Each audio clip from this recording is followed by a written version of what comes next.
And we're live. Welcome, Stunthangar fans. It's me, Rusty, your host until about midnight or maybe later tonight.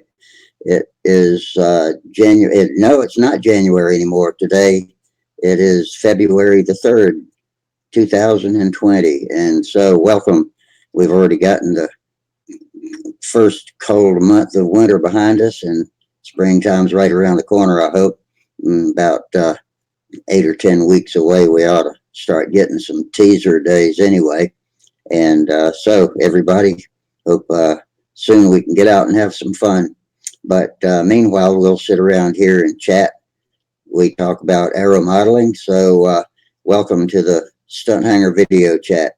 And the links are posted in the usual place, and that is on the Stunthangar control line forums. You have to be logged in as a member, and then look in the at the bench thread, which is on the main forum listing page. Same place you'd find the open forums, only don't go to the open forums. Scroll down farther and look for the header called live streams in the first post. I always put it up the moment the show starts at 9:40 p.m. And it is there with today's date in it and the links to click to use your camera and microphone.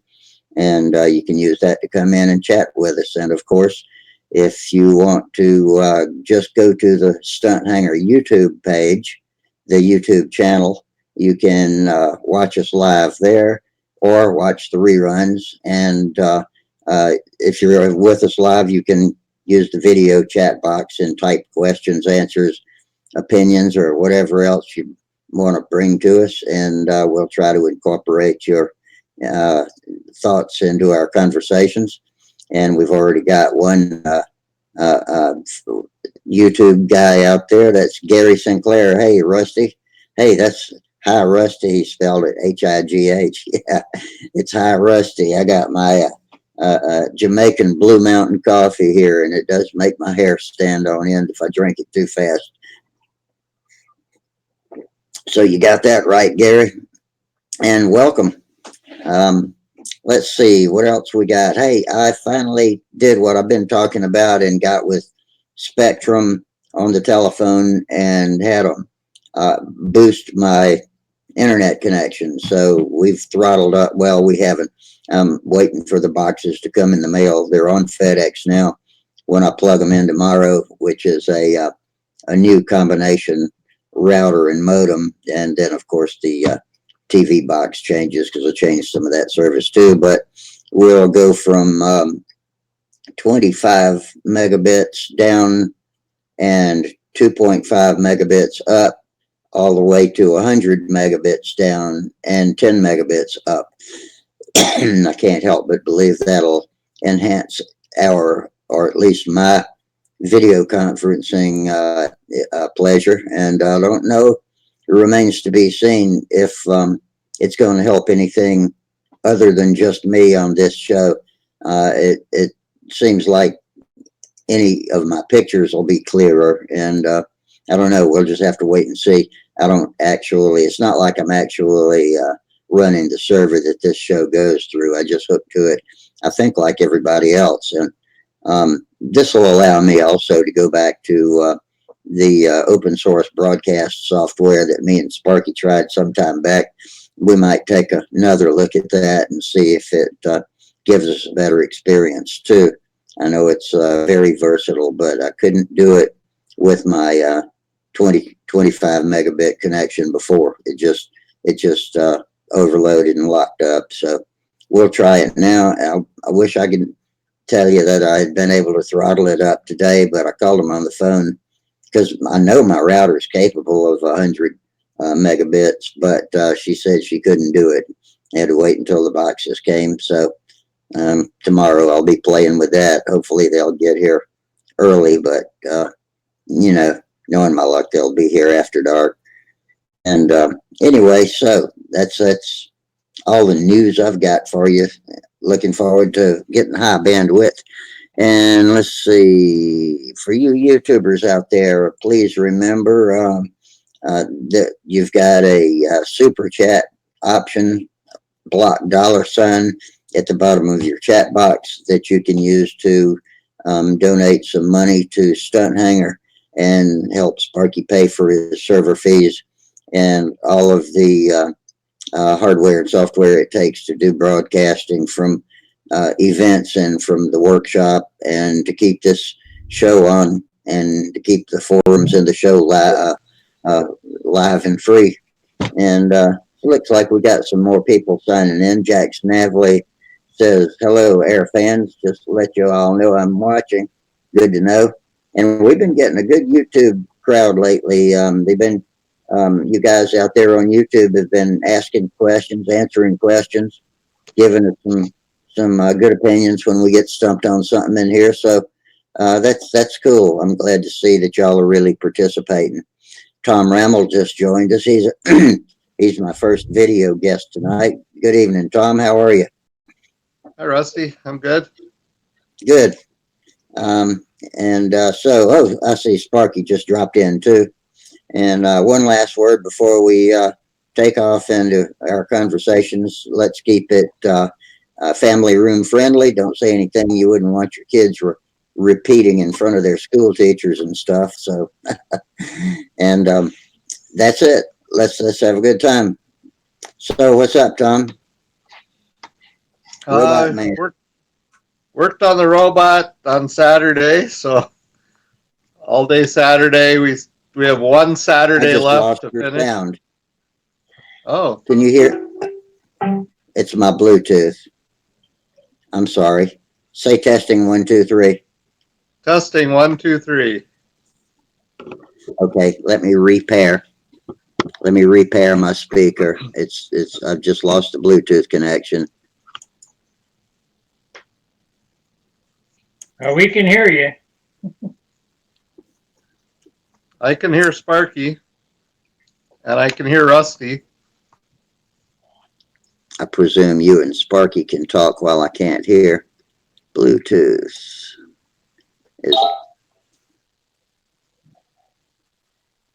is anybody talking right now? No. Testing. Okay. No. All right, we got it back. Don't know. New audio device detected. Okay, I don't know what that was all about. Bluetooth just dropped out, but now it's back, I think. So yeah, Saturday we did worked on the robot. We have one Saturday left to get done. Still a lot to do, so we'll see if we can get it done. Man, is everybody under the, I mean, are all the other teams at the other schools under the same time crush y'all are? Did they get an earlier start, or is this just the way it is? I mean, it ain't much time for all of y'all are doing. It used to be that every team got just 6 weeks to build the robot. But this year they changed the rule. They used to have a bag and tag rule. This year they did away with the bag and tag rule. So the teams that compete later have more time to build. But we're one of the earlier competitions, so we have to get done sooner than some of the teams. That's tough, because this is not simple stuff, and there's a lot to think about and a lot to prepare and a lot of fine tuning to do, and to just have such a short time to work on it sounds maddening. Yeah, the Saturday after this coming Saturday is they call week 0. And week 0 is a competition that's not an official competition. It's sort of a practice competition. And so not all teams go to a week 0. So they could be building that weekend also. But we hope to be ready enough to go to a week 0 practice competition. So once the competition starts, or do y'all have to be hands off, or can you modify and fine tune as it goes on? You can, this year you can modify and make improvements, and up until you actually compete with the official competition. Yeah. up until And then. even at the official competition, you can, in the pits, you can work on the robot and make changes. Denny? Hey, how you doing?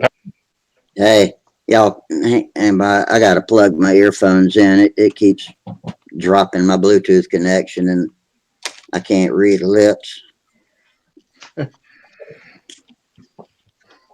hope these work. Hey, Dan. Hey, can't read lips. I've even been turning down my video quality to make sure you couldn't read my lips. So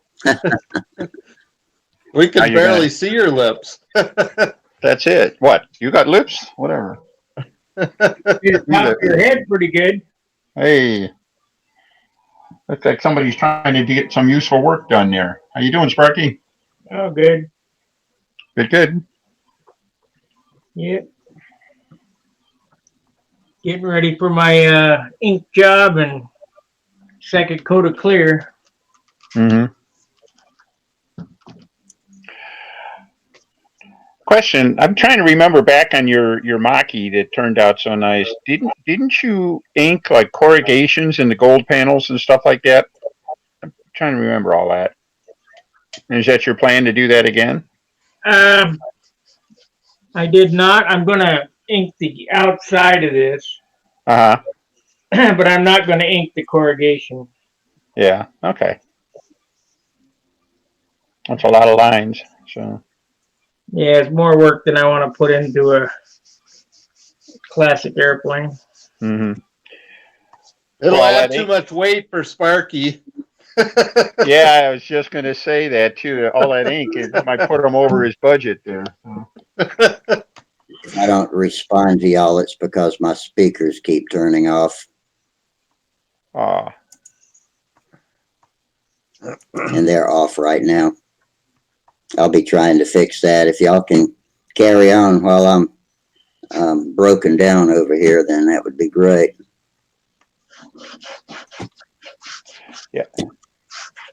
This, anyhow, so are you wet sanding the base coat before you do the ink work then? yeah, it's got clear on it Uh huh. right now. 2 coats.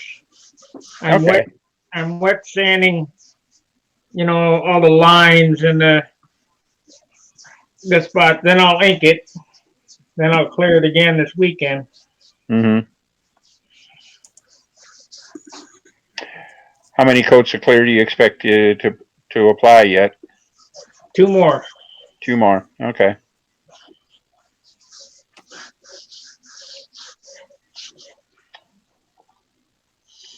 Still happy with the weight? Not really. I wish it was 2 ounces lighter. Well, you've said that about I think about every airplane you've ever built. So I guess I'm not real surprised. So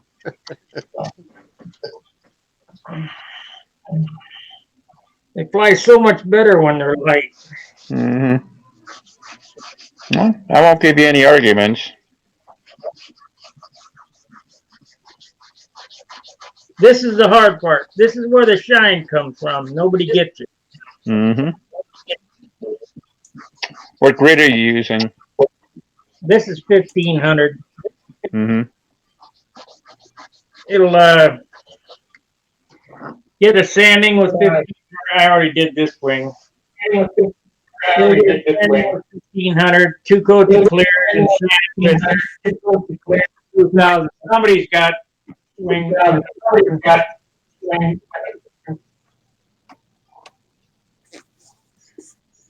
What happened there? I Rusty, hear an echo.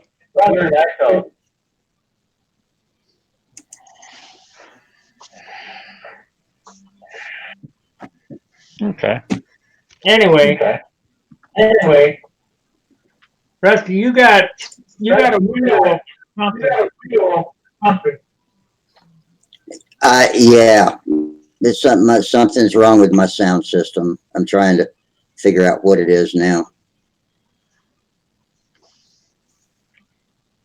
Anyway, 1500, 2 coats clear, 2,000 and 5,000 a pop.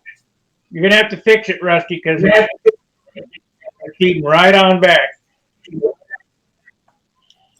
What's it doing? Is it echoing or something? You got another window open or something. No, I don't. It's my sound system is trying to use two different Bluetooth channels at the same time or something like that. I don't know. I'm clicking on shit right now. And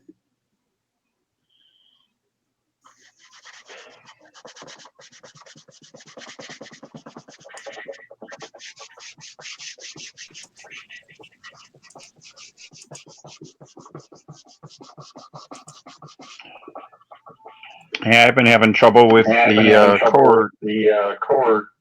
Yeah. what is it? Does it sound any different now? No, put in your earphone. Just looping back through. Maybe I'll unplug my earphones. Tell me if that helped or not, because I already had them plugged in. It didn't mute the speakers when I did though. Is it any better now?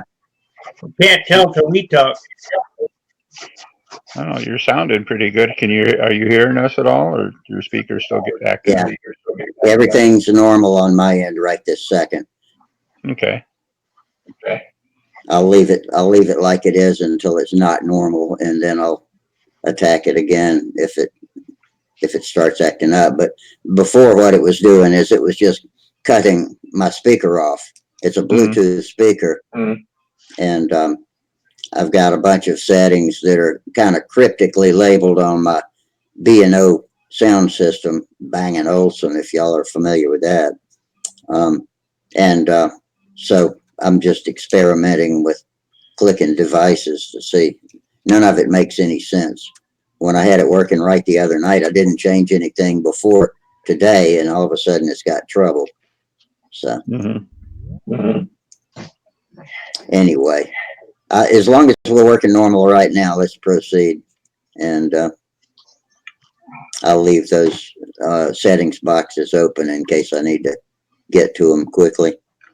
Yeah, well, funny you should mention all that. I got some battery issues. I'm going to go away for a bit. Okay. Man, just when you think you got things looking good, they go haywire. Yeah, I was hoping that the cable company was going to throttle up my internet speed before the show, but I got to wait for the FedEx truck to drop off my new router modem tomorrow. And I know that the router modem I've got will handle 100 megabits, but she wouldn't do it.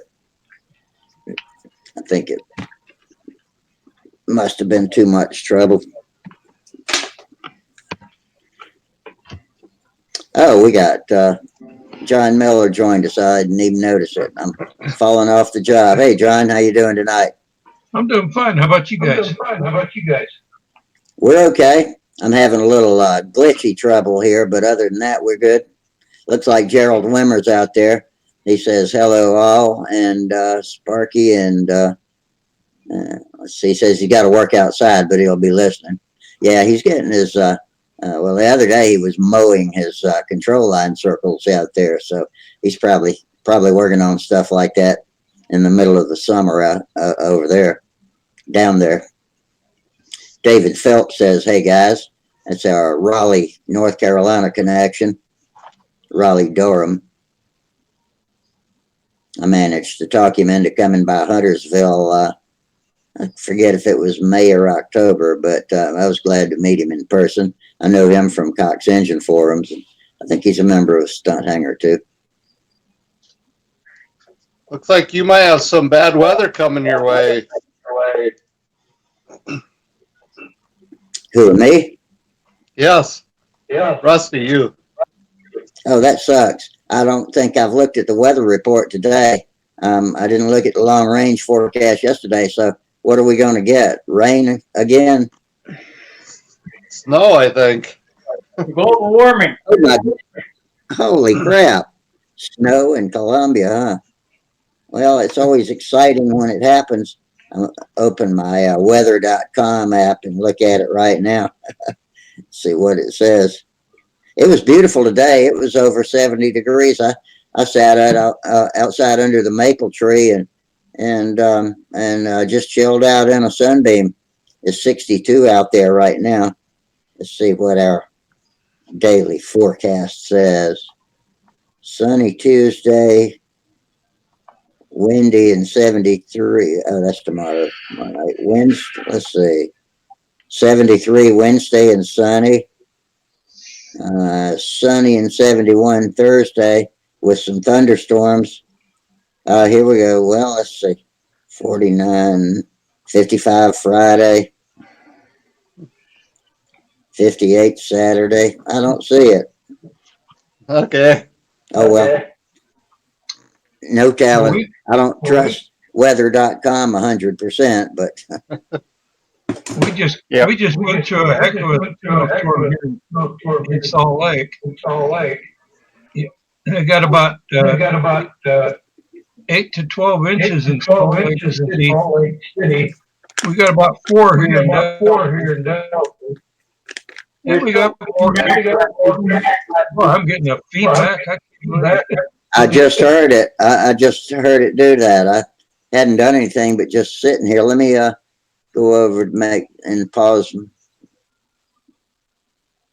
Let's see. I paused the preview, but it's muted on the YouTube control panel. It's already muted, and I just paused it. So we'll see if it gets any better after doing that. It could just be the Jitsi feed. Well, yeah, it's still there. John, it's just on yours right now. No, it's on yours too. It's on yours too. Everybody, speak back. One. I'm turning my system off a second. Let's see if that makes that go away. Okay. Yeah, my sound was a little broken up on Sparky's last sentence, but other than that, it sounds okay. Okay, now wait a minute. It's you, Rusty. I'm watching your green. Okay. You should be able to restart it. Yeah, that's what I'm going to do. I'm going to kill it and restart it. Hey, Tom. Yes, Did you get my email? I did. With these Yes. napkins? Fixed it. Live I think. stream is on. Okay, somebody stop. Live streaming is on. I think it was talking back through my Bluetooth speaker. Sounds like it. Is it okay now? Yep. Seems to be. Good. I don't know what's happening over on YouTube, but anyway, if it sounds good now, then I'll leave it on. We seem to be streaming, so anybody that comes back to YouTube that bailed out on us, maybe they'll come back. Yeah. So, Bob, I wonder if we couldn't come up with some concept of a lifting body that would work in going in a circle, huh? It's possible. I just think that if we ever did get to see the ultimate airplane, if the creator would somehow show us what the ultimate airplane is, I don't think it would look anything like anything any of us would even recognize. Yeah, you're probably right on that. Something like a cross between an airplane and an outlaw sprint car or something. Yeah, exactly. Like that. My thinking is it probably wouldn't have a rudder. Come on, nobody got that? Mm. You're just too fast, Bob. Huh? You're just too fast. Waving. I thought he couldn't hear us. I was checking my preview screen to see if it was actually watching this show. Oh, It is. Terrific. Did all the YouTubers go away? While We only got 3 of them watching right now. So maybe I got 4 now, so maybe they'll come back. Sorry, guys. Let's see. Yeah, Gary Sinclair's back. Okay. Well, hey, Bob, I was gone when you came in. I've been having some technical difficulties, but glad y'all could keep on chatting. It's probably going to have a big hole in the YouTube rerun, but it should be recording on the YouTube now. So. Well, hey, with that, we didn't have any adults in the room, so we had a pretty good conversation going. Yeah. Where'd Sparky go? Is Sparky still there? No, Sparky left just after you did. Yeah. Okay. Yeah. When we seen you coming back on, we put away all the magazines and stuff like that. Mm-hmm. Yeah, I heard all those beer bottles clinking. Y'all were tossing those. Mm-hmm. I'll text Sparky and tell him I got it fixed. I think you know how easy Sparky is to irritate, so he's probably like, that damn Rusty. Yeah, whatever. One problem at a time, Rusty. You did good. Yeah. Again. That's not one I claim to be able to fix, but I think I did figure out my sound system properties. The labels in my sound system are so cryptic that I don't know what half of the arrows and things I click on do. It's just not intuitive. So I had to guess a lot, but it looks like we got it now, and I'm never touching it again. So. Mm-hmm. Yeah, I'm gonna have my little Logic tech up in my bedroom to film me, because somehow last night when I was sleeping, I hurt my knee. And I'd like to know how in the hell I could do that in my sleep. I'm not even going to speculate. I know. I mean, it's the older I get, I can just hurt shit, I guess, by dreaming about hurting them or something. Yeah. Is that the, you're not going to hit us with the muffler joke again, are you? Yeah. All right. Have any of you been sleeping and dreamed you were working and woke up tired? Yeah. Yeah, Yeah. absolutely. Yeah. A lot. So that's what I hate that. That's what Dennis was talking about. My muffler joke. I dreamt when I was sleeping. I dreamt I was a muffler, and I woke up exhausted. I handed that to you. You know. I'm only jealous because I didn't say it first. So what can I say? It was an old Golden Girls joke from the Golden Girls. Betty White. Man, those girls could make me laugh. That was pretty good show. That was one of Betty White's jokes. This is a Golden Girl. Yeah. Yeah. Yeah. That was a bronze girl. It's a Golden Girl. Ah. Do y'all remember a show about a bunch of young women? It was called Designing Women, and it was set in Atlanta. And now that was some funny stuff. Mm-hmm. I'll laugh my ass off at that show sometimes. You guys ever watch Last Man Standing? Yeah. Oh yeah. No. Funny show. Tim Allen can get me going real easy. So yeah, he's a Michigander. We all have good senses of yeah. humor. Oh, is he really? I didn't know that. He does. He still does the voices for the Pure Michigan tourism commercials and stuff like that. Does a really good job with it. So, although, wait a minute, they kicked him out when the new governor came in, didn't they? May have. I don't know. Yeah, I think I read that. Well, I know that they cut way back on the commercials. Yeah. How much money they were spending and stuff like that. Because we got no money for roads, but we got money for Pure Michigan stuff, you know? Mm-hmm. Like, who would want to come here with our roads the way they are? I just lost another windshield in my truck. Huh. I was headed out, school bus in front of me. Pavement. Yeah, school bus in front of me picked up a great big ass chunk of pavement. Whack! Hit my windshield. Man, That's not even a year old.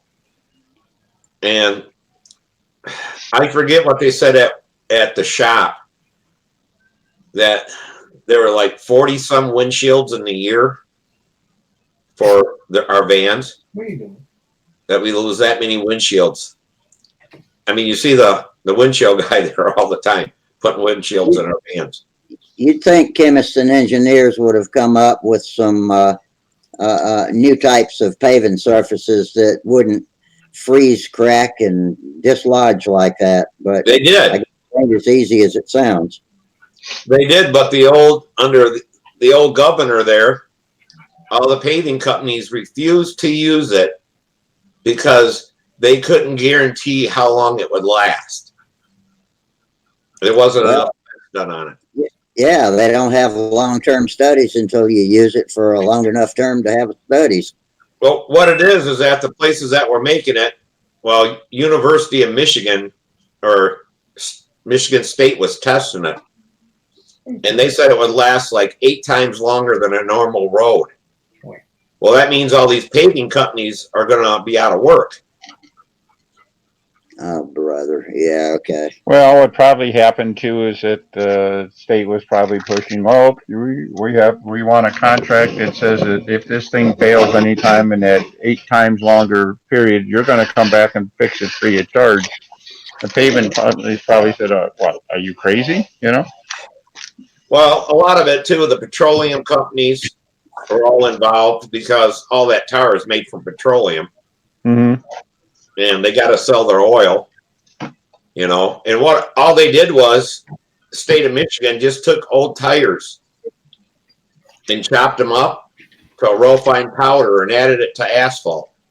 It rubberized the asphalt, and it wouldn't freeze and crack. And it in the summertime it didn't buckle. Hmm. Well, Oddly enough, that's similar to what I was imagining when I was asking about if they hadn't come up with any kind of new paving ideas. But yeah, makes sense. Sort of. But now that Whitmer's in here, maybe they'll push that through and let it be, you know, make it mandatory. That if they want to do work here, then they have to use that kind of asphalt. So while I was gone, did I miss any good aeromodeling discussions? No. We finished up John's tutorial on paint. That was about it. He's going through the paints he used on his Pathfinder LE, so which sounded interesting. Did a lot of work on my twin yesterday. Yeah. Oh, Terrific. Coming along good.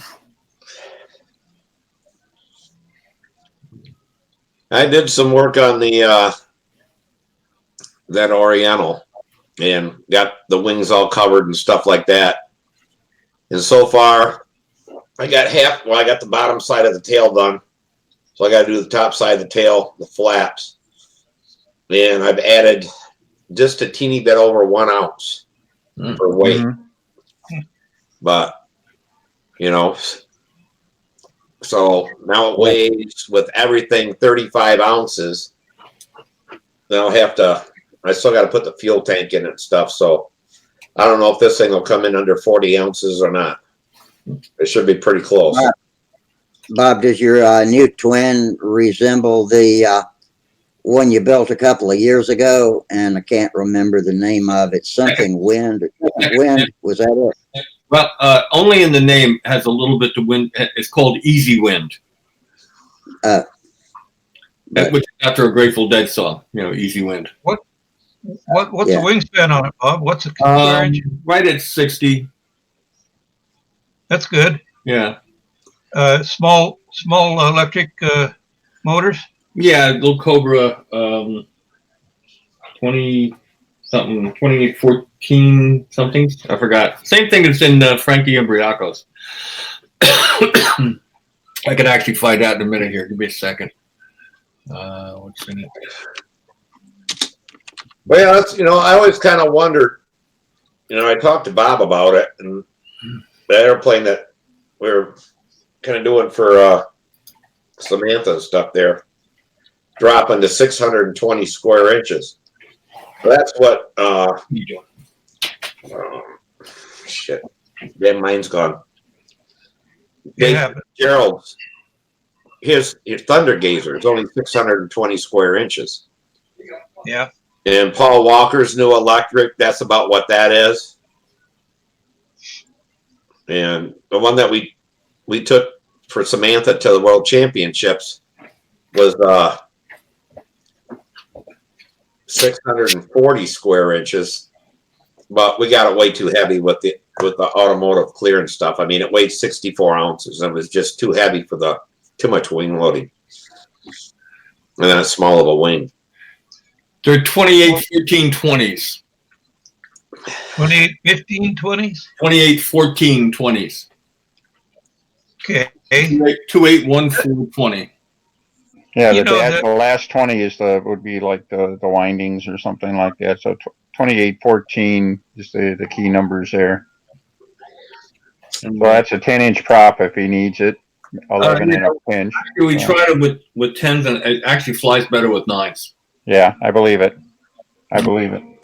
Those motors are nice, fast with Which makes which makes the prop clearance, I can put really short landing gear on it. That's the nice thing about twins. You get all that prop disc span and disc area, but mostly the disc span, but you don't get the attendant long landing gear. Yeah, that's a nice touch. Yeah, so you can really cut down the length of the gear. Well, if you're careful about it too, one of the reasons why why we went with the twin was to get away from the big twins, with the 35s and 40s engines. Yeah, they just drag you to death. They pull your arm off, and it's hard to finesse them. When I flew that Gemini one year, and I also flew the Too Much, and literally my arm hurt for 3 months. I'm serious. I hurt my arm. Something actually popped, and it hurt for 3 months. And I said, never again will I fly an airplane with that much line tension. Mm-hmm. You just don't need that much line tension, Mm-hmm.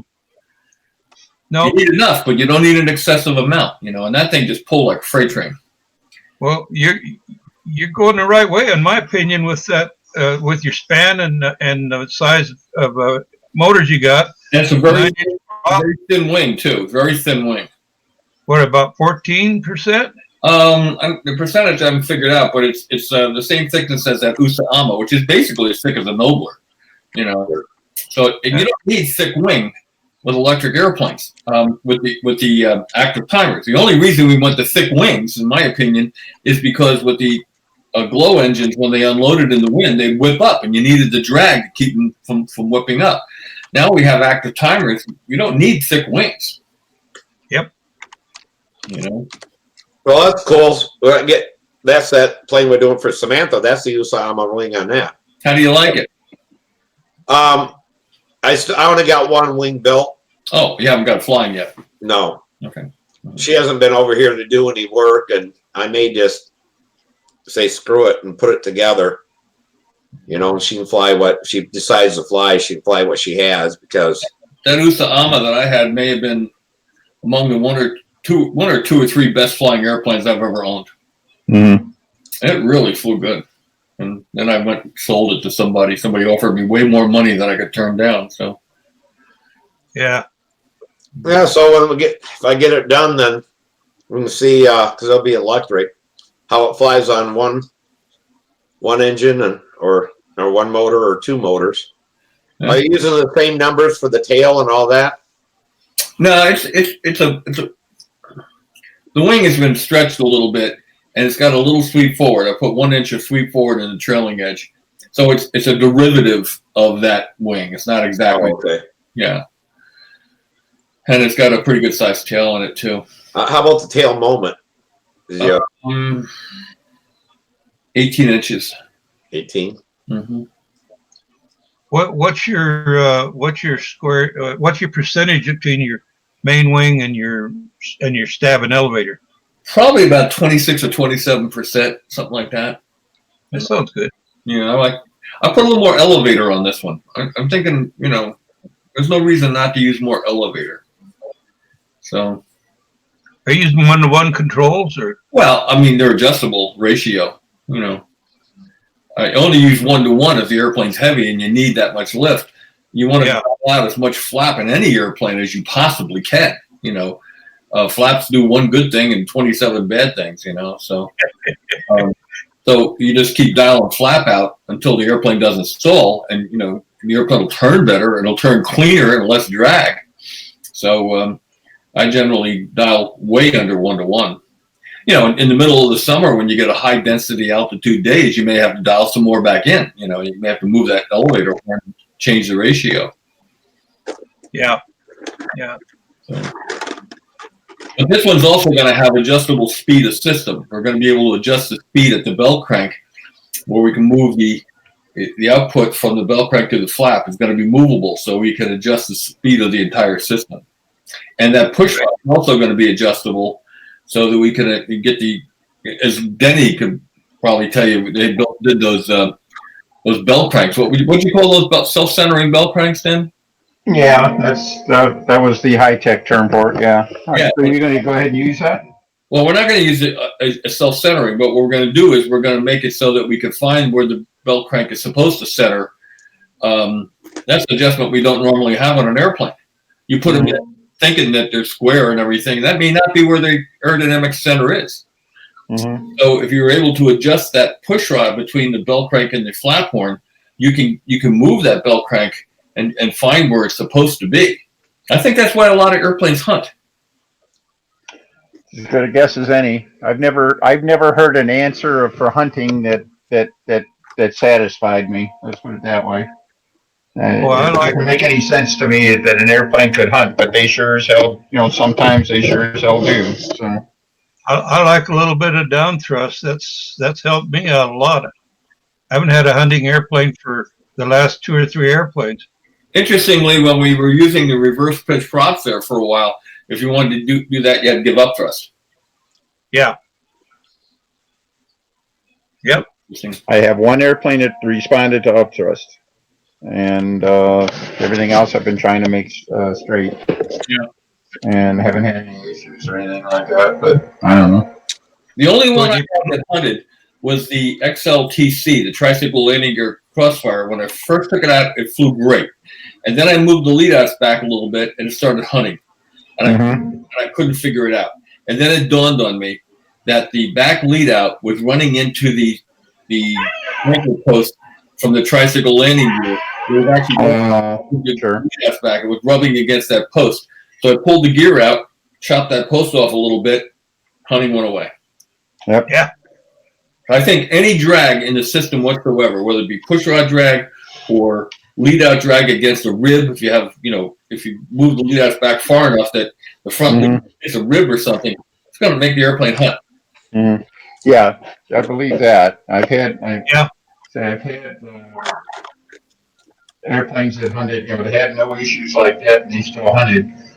Couldn't for the life of me figure out why. And then the one responded to upthrust, and I've had at least one other. I think the problem was push rod drag. Mm-hmm. That's a 40-year-old airplane, by the way. I got the carcass back, and I discovered the issue, and I want to put the darn thing together just to prove it to myself that that's fixed. Mm-hmm.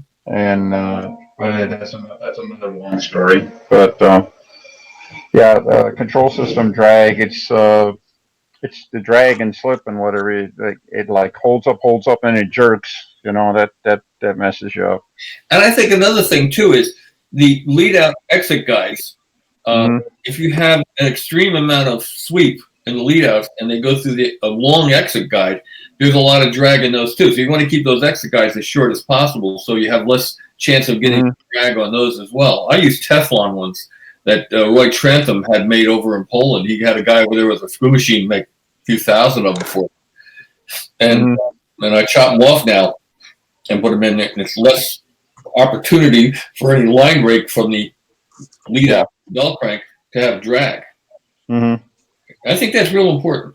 Yeah, I agree. I had that problem with a plane, a Tudor that I flew in a contest back in the spring of 2017 kept getting the lead out stuck, and I took off on a vertical 8 and did a pretty good lower circle. And when I went off on the top circle, it just kept going and going and going and going, and I had to give it a little yank to make it come back around. Needless to say, I did not score very high on that stunt, but it did it a couple of other times, and I'm sure it was obvious to the judges, but I ended up making some guides out of that yellow.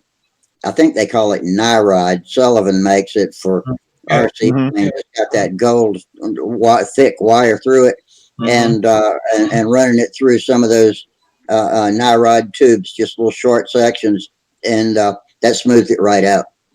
When I went from doing the lead out guides like we used to make at CSC, which were the slider type, with Neil Delrin T-section slider, and a screw in the center so you can move them back and forth, but they weren't adjustable in spacing, so I didn't like them. But the nice thing about those is I never had any hunting problems or issues, and the reason was that the actual portion of that T-section, if you looked at it from the side, that the lead out went through was only about 3/32 of an inch. So it didn't have much drag opportunity at all. And when I went to the longer ones, I started finding some issues. That's why I'm starting to cut them down now. And you got to make sure they stay in the block. But that's not a hard thing to do. Yeah. I built a this way back. Me and Samantha put together a Great Plains Nobler, and that thing hunted like crazy. And it couldn't fly, and then all of a sudden it quit hunting.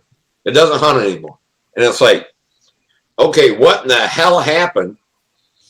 The covering loosened up or something, but yeah, it just quit hunting. But it hunted horrible. Well, it could have been, and this has happened too. If the lead out in the wing was hitting a rib, and eventually it wears itself into that rib and saws it, ways so there's no more. It's not rubbing against the rib anymore. It just finally wears the rib away. It'll stop. Oh, okay. Because that's what I was just thinking when you said that. I'm not saying that's what it is. A rib. That makes sense. Because it seemed to be, and that was one that you couldn't adjust the lead outs. So they were just there. Well, that's what everybody else said, well, something's binding up in there. And it's like, we do it. And it's like, man, it feels smooth.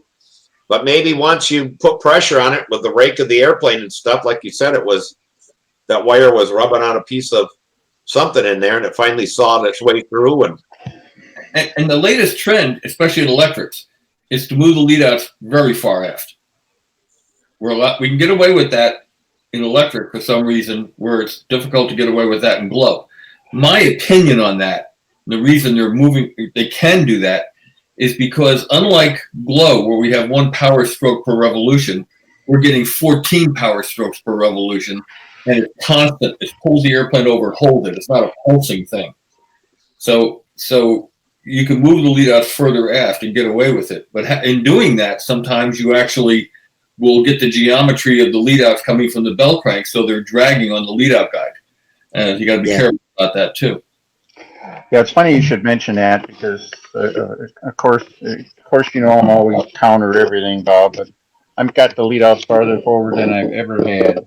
I'm flying them basically a ½ inch behind the CG. I've never been happier with and I have heard nobody else doing that. Have you tried moving them very far aft? As far as I can, and every time they just go to hell. Really? I can't move it, 3 inches off the trailing edge like some of the guys are and stuff. But if you move it to the back of the normal lead out guide, it just goes to hell. Well, it's different. I think what happens is that there's probably a happy place fairly far forward and a happy place fairly far back. But there in the middle, there is a real no man's land where it doesn't do anything right. Well, I used to have the lead very far forward in the Genesis, and when it was glow, and I loved it. It tracked, right on the center. Didn't have any yaw or anything. I really liked it, and it did reduce the line tension too, which I never liked flying with a lot of line tension.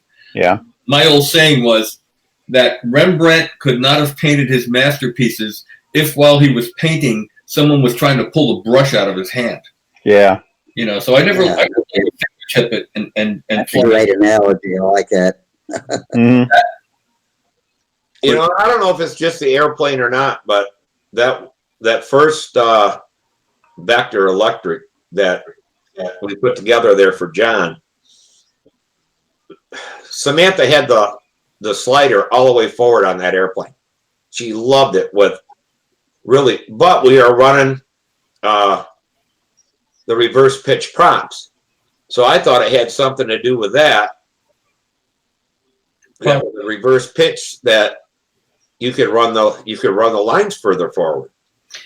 Well, I'll tell you what. I wondered that. Like I said, I had the lead outs very far forward in the Genesis up here on the wall, and then I saw Paul was running them very far aft, and I put them, like Dennis said, I put them a little far aft, and they didn't like it at all. And then, but I was in that no man's land, and then I said, okay, let's to see if we have anything going here. Let's move them really far aft. So I pushed them back. They're like 3 inches back, or almost 4 inches back from the leading edge. Flies great. It flies great. The best it's ever flown. What's the payoff? What do you think? What do you gain with it all the way back? Are you getting a ton of line tension or what? Well, the airplane's so light, it doesn't get much line tension no matter where you put the lead outs. And you can adjust the motor offset. Now, I don't use a lot of motor offset either, and I have obviously no rudder, so I don't use any rudder offset. I just get a feeling that it tracks better, it transitions better, it turns and locks better, just does everything better. You know, I mean, it's not like dramatic, but it's noticeable. You know, it's funny. It's all the things I'm feeling and everything like that for going the exact opposite direction. Isn't that weird? Whatever works. You know, it really begs the question too. You know, how long we've been thinking adjustable lead outs were important, and a big part of me is wondering why. You know, when you can go such extremes, and either one of them will work pretty doggone good.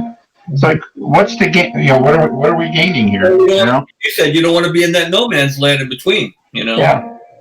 Yeah. And just think about how many airplanes back in the 50s and 60s that we flew that we had them blued in. Yep. If you chance blueprinted and you got a great airplane, you say, well, you know, you didn't know why. And then the next airplane, if you moved the lead outs a little bit and it didn't fly well, you thought that you were doing something wrong in building, you know, or misaligned. Yeah, I think there's something. I think you're dead on target there. But I'm just wondering if well, crap, we can shoot for our CG now. We know where it's going to be and all that. We can shoot for adjustable controls. We know where it's going to be. Adjust things like tip weight and all that. You know, things that we normally wouldn't have.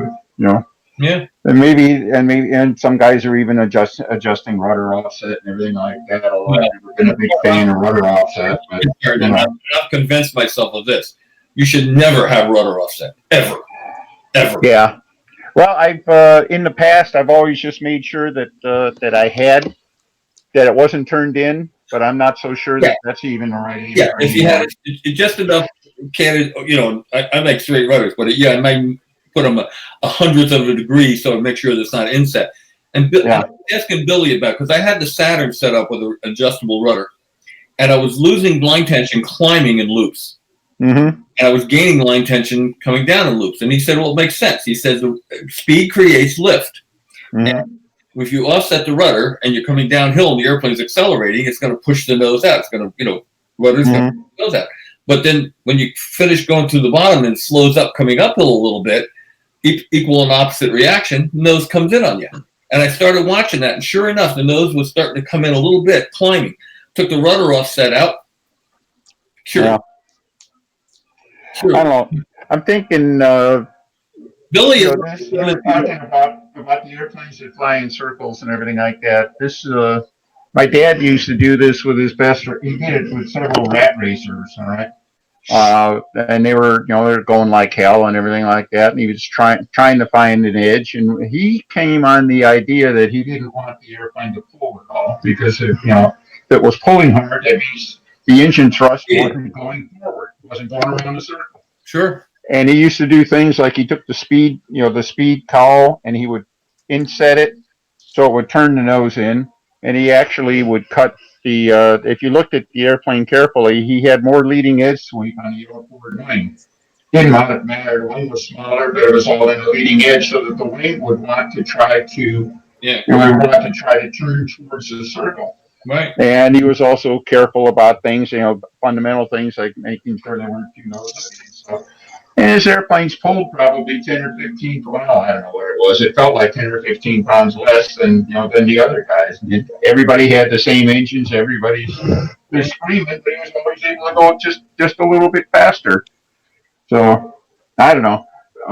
Remember, I don't know if you met him or not. Bob Branch up in Michigan. You might know him, Steve. He was messing around with a what's the T-Rex? He had a T-Rex, nicely done, not too heavy or anything like that, electric, and he got on this kick. He was going to try it with the lead outs way far back and everything like that. Well, I'm not sure how far he could go. I don't think he could go as far back, but he moved them all the way back, and he tried it a few flights. The only thing he noticed is that he was using 500 mAh more battery, and he couldn't see. He didn't see the payback. Any payback, so he moved it right, forward again, and everything like that. So a little bit of drag does a tremendous amount for your power consumption. A lot more power if you have a little bit more drag. Yeah, well, do you see any of that happening with your lead outs far aft? It would seem to me like you'd have to be getting a lot more drag. I haven't checked the battery. I haven't checked them when I charge them since I did that. But I can tell you this much, and I said this here before at one point in time. This tells you about drag. We built that test bed twin. Now, we've said it before, so for people who haven't heard it. Right. We built the test bed twin, and we made it with retracts. But the first day out, we didn't put the retracts up. We figured get the motors working right first, with Buddy and I.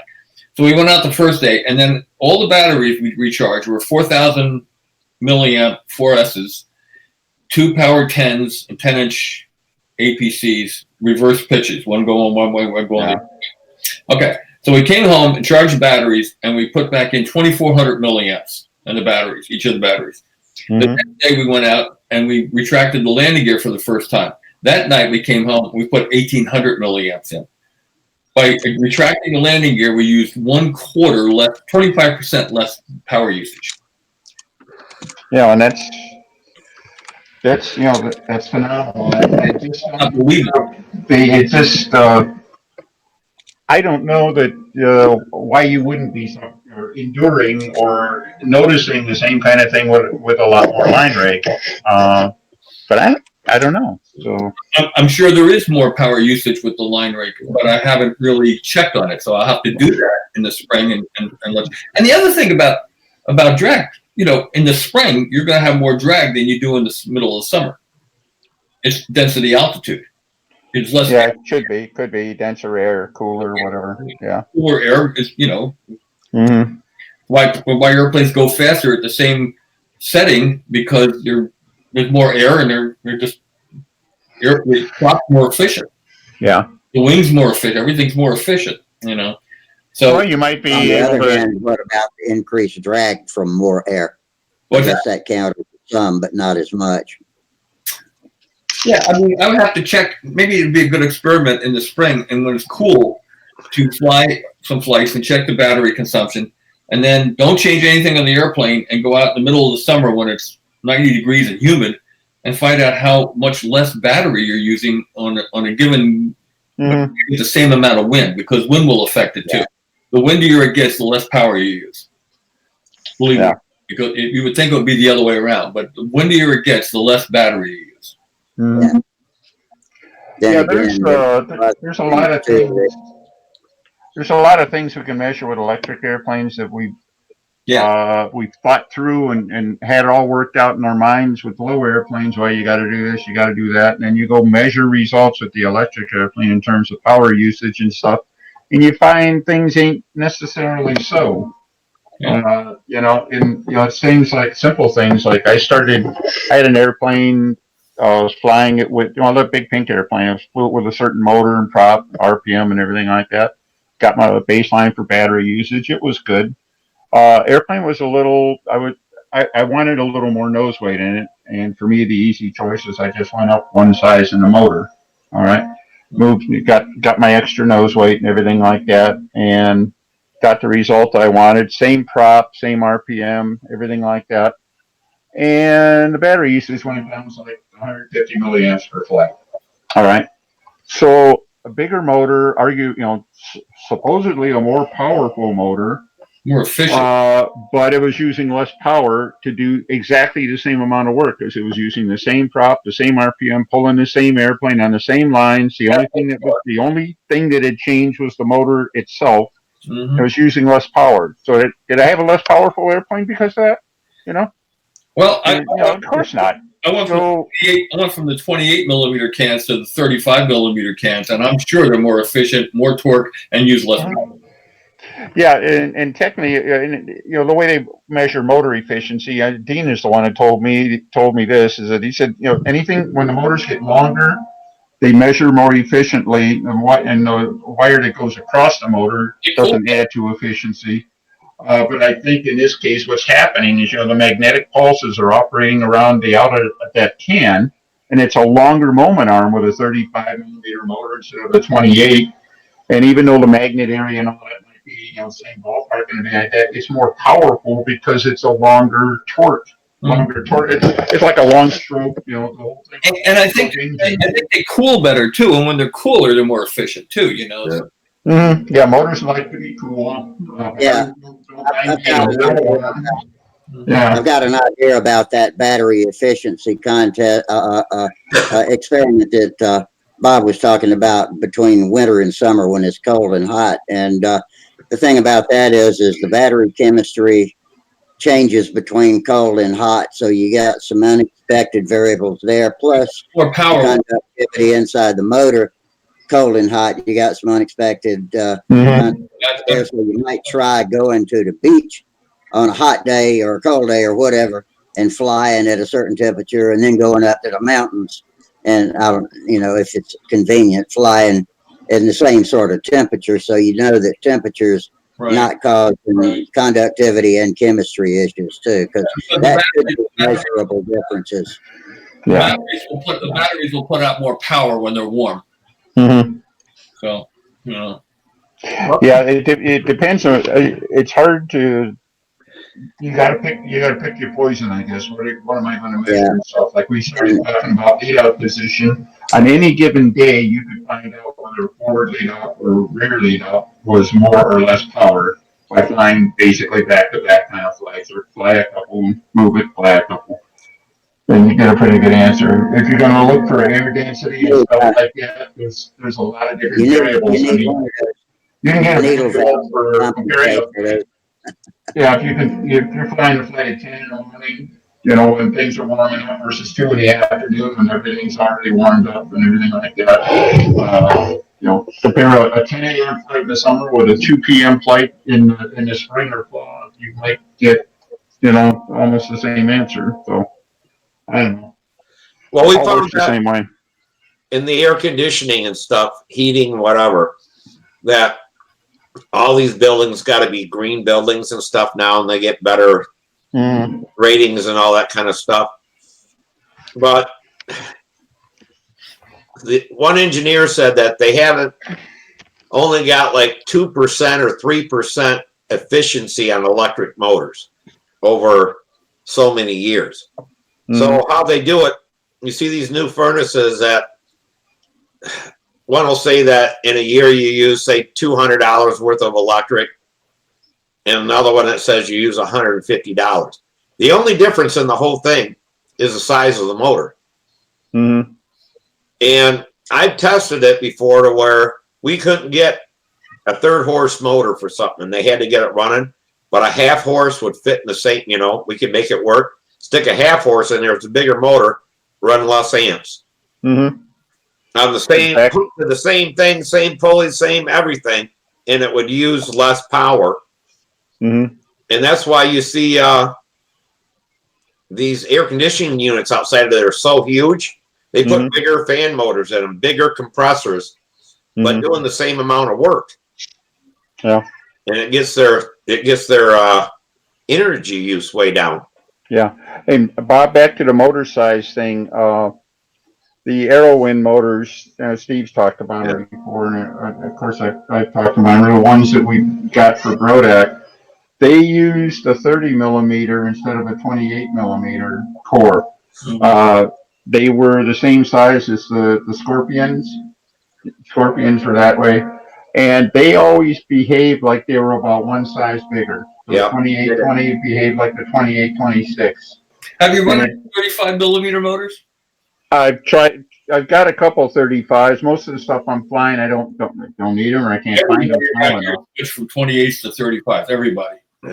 Yeah, and you need, you get comparable size to a 2826 or 2820. Certainly, you need something like a 3510. I've got a couple of those, and they're the only knock on them is that they're a little bit heavier than than the smaller motors, but they run wonderfully. It depends on which 35 millimeter motor you get. They have two lengths. That last number is the length. Yeah. You get I found some 3510s, so they were really short. They were like pancakes. You get the shorter 35 millimeter motor. It weighs exactly the same as the 28, 26, 10. Exactly. Yeah. So you're getting a bigger motor and, no excess weight. So yeah. Now, if you want weight in the nose, instead of adding clay or nose weight, just put in the longer 35 millimeter. It's even more efficient. Mm-hmm. But yeah, I remember, what was it, 3 years ago now, I think, that I talked when I was in North Carolina there, and I was talking to Dennis on the phone, and I was trying different motors and said, told him about that Aerowind, that it used less battery, and Samantha said it had, better power or whatever, and it's bigger around. I couldn't figure out why the Aerowind motor. Try the 35 millimeter Cobras. They're amazing. Mm-hmm. They're just amazing. Have you anybody tried a Badass yet? One of those Badass motors?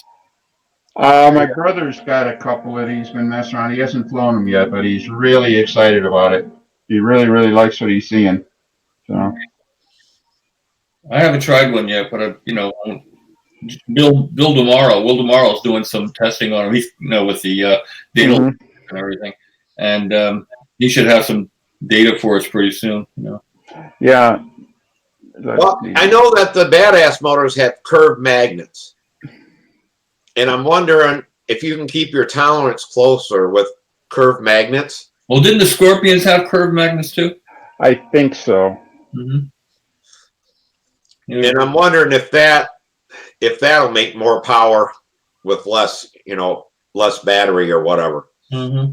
Just, because. You mean so that it's the same distance from the beginning of each magnet's field and through the middle into the end of the magnet's field and on into the next one? Is that what you're talking about? So there's no transition between magnets.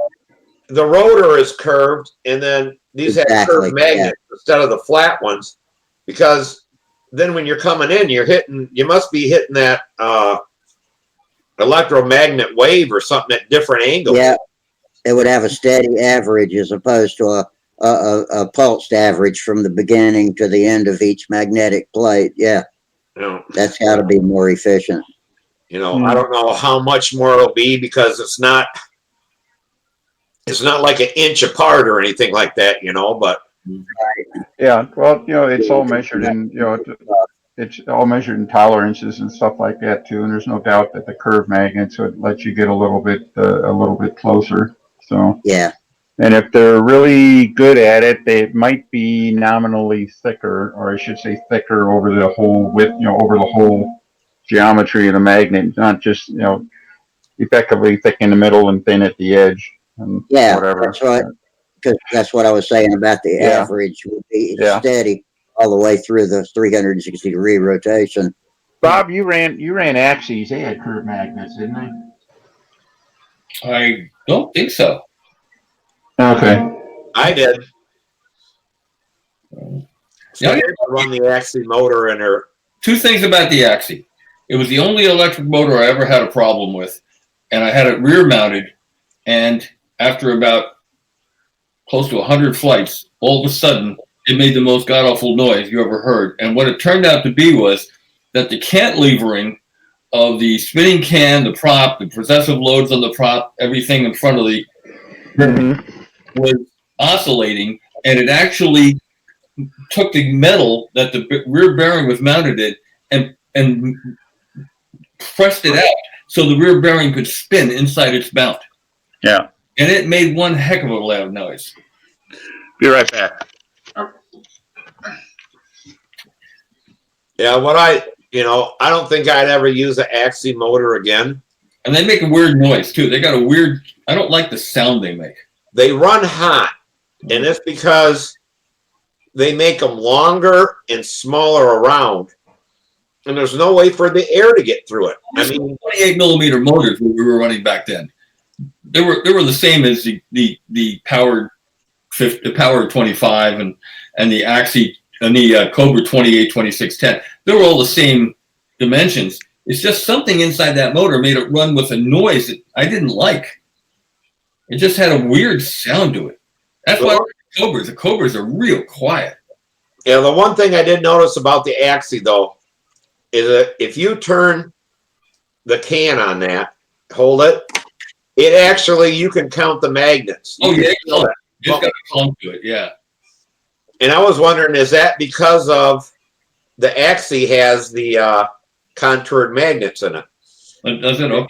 If that's what makes that. But what I noticed is between the Cobra, I got same size Cobra, same size Axie, that some way they stick it together. If you hold it up to the light and look through it, you can't see much light coming through it. But with a Cobra, you can. So that means more air can go through it. Yeah, and if you make the motor mount in such a way, and if you use an annular inlet spinner, in other words, a spinner smaller than the nose ring, and let the air come in around the edge of the spinner, go down into a little plenum chamber in front of the mount and have the mount with ears on it so that you have exposed areas in the mount that line up with the openings in the can, you get air flow right through that motor, and they run dead cold. Yeah. But yeah, that Axie just, I mean, inside the cowl, I got louvers trying to push air through that Axie and to cool it down. And Igor has a heat sink back plate to cool that motor down. For some reason, I just don't think air goes through it well. Just do one thing. If you use an annular inlet so that the air goes around the spinner in like an 1/8 inch gap around, where the spinner goes up to the front of the airplane, like a turboprop kind of thing. Yeah. And then have the mount with the ears so that you have the openings in the mount that line up with the openings in the motor. You will get such airflow through that motor. You won't believe it. You won't believe how much cooler it runs. Have you seen the little mount that Denny's, I think it's his brother or his nephew, has ended up? Yeah. He's got that little scoop underneath the bottom of it. Yeah. That was great. Well, I make those for Brodak in wood, but my brother Dave has also been making the mounts with the circumference air opening. Annular. And they cool like Bob says. You can get a heck of a cooling stream there. You can just absolutely choke the cooling air through the motor. Some people don't like the look of it, but I do because I think it looks very modern and pretty is as pretty does. Motors that cool are very pretty to me. All right, I can find other answers. Exactly. I don't know. I've had good luck just cutting the nose off of spinners and stuff like that. I mean, you can do a pretty good job with those, but there's nothing quite the same as just choking the motor inlets. Yep. With a peripheral scoop or something like that. So. Yeah, like the one like that, you pay $70 for it, and it does nothing. Yeah. Oh, that 2-turn turbo flow spinner. Yeah. Yeah, that didn't work at all. No, it didn't. I spent $70-some for nothing. That didn't work at all. I didn't change the temperature 1 iota, but the annular inlet did. Yeah. Yeah, make it for a 2-inch spinner and use a 1 3/4 or 1.5. Yep. That's all it takes. One of the first one of those I saw was on Norm Whittle's Sultan here. That worked a treat. Yeah, they're great.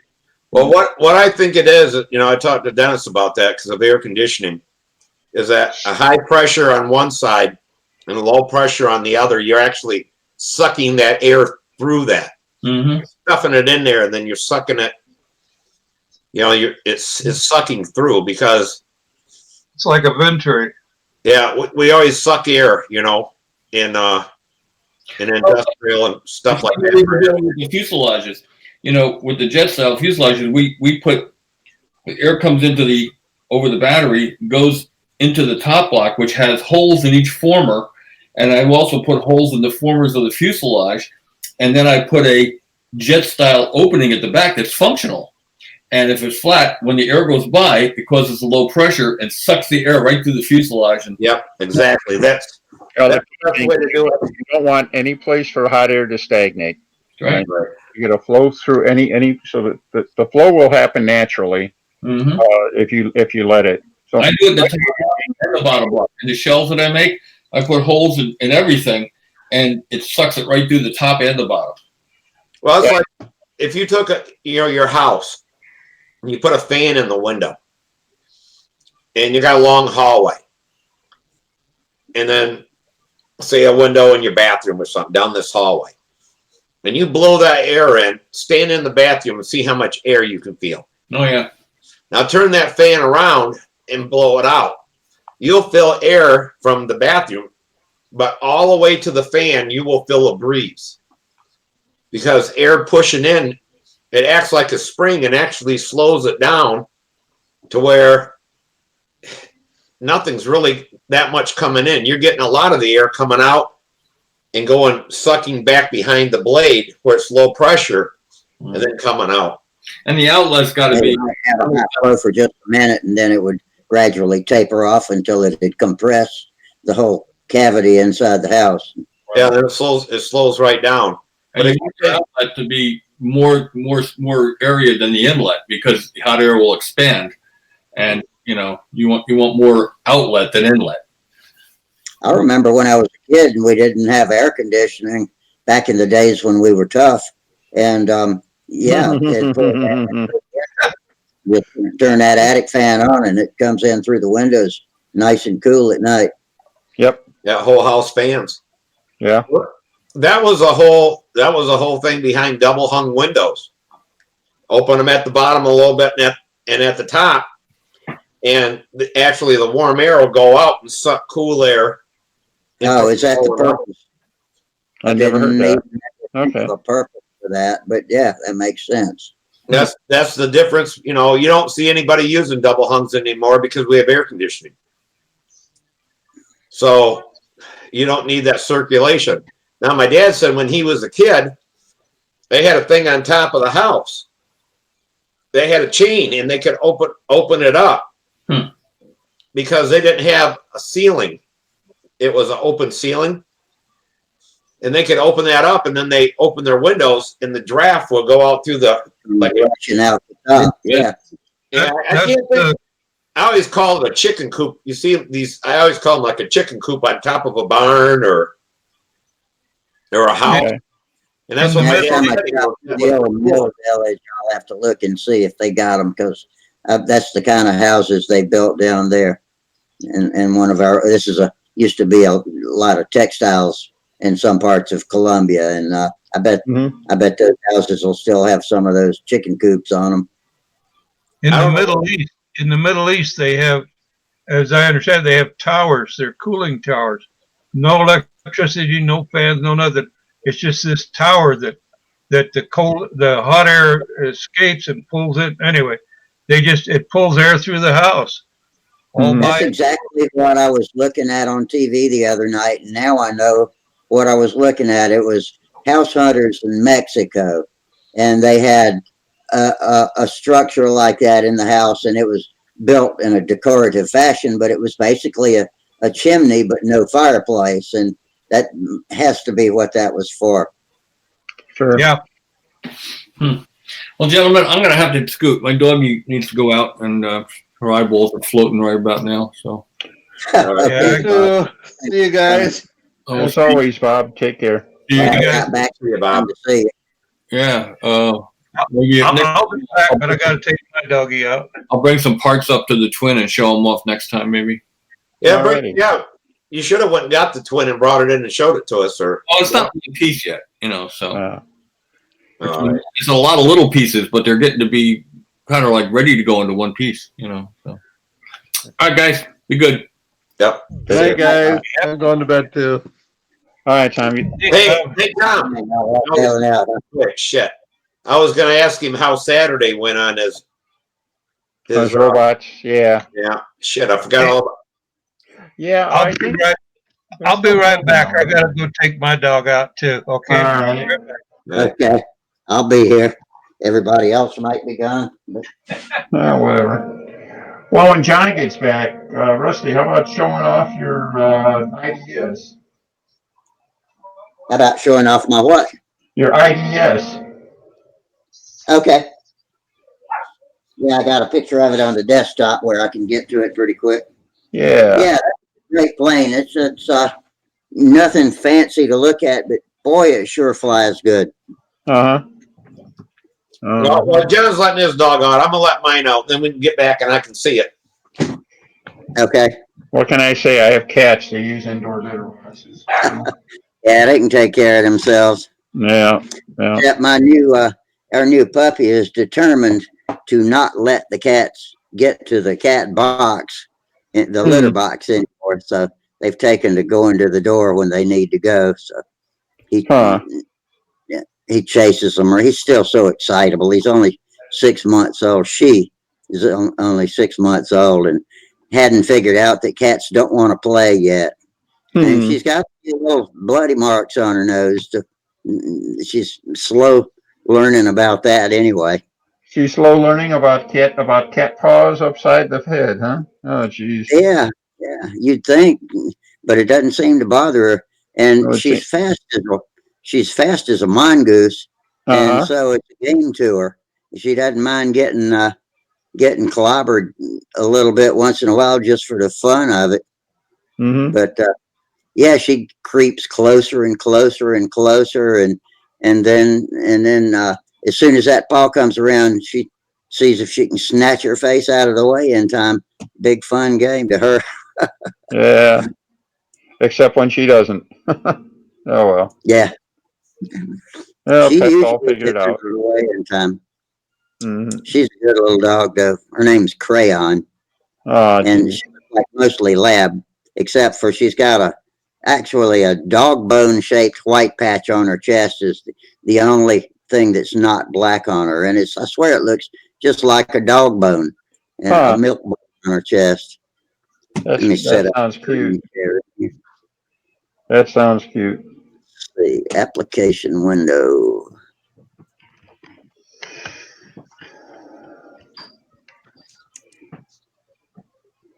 I've seen a couple of Kiyosaki's fly. I haven't really studied one, and I have never had a chance to fly one. There's no question that they fly pretty doggone good. So yeah.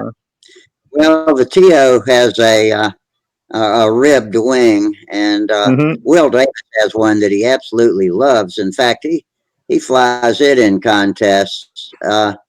And there she is. And let's see, application window, share. Well, I've got something in front of it.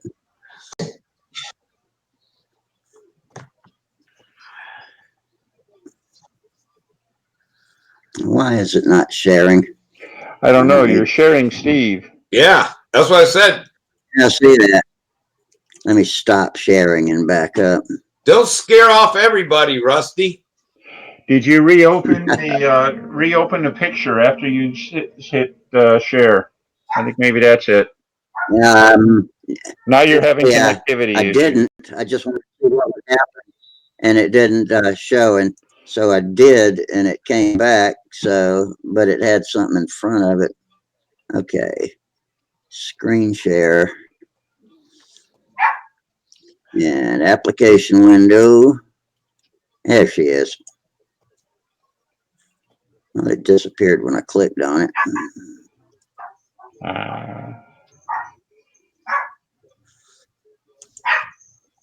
There it is. You got that? Let's see. I got nothing. I still got nothing. There we go. There it is. Go to max, Okay. maximize it on your screen now. I think we'll have it. Yeah, it looks good. Yeah, anyway, yeah, let me make it a little bit bigger. That's about as big as we can get right there.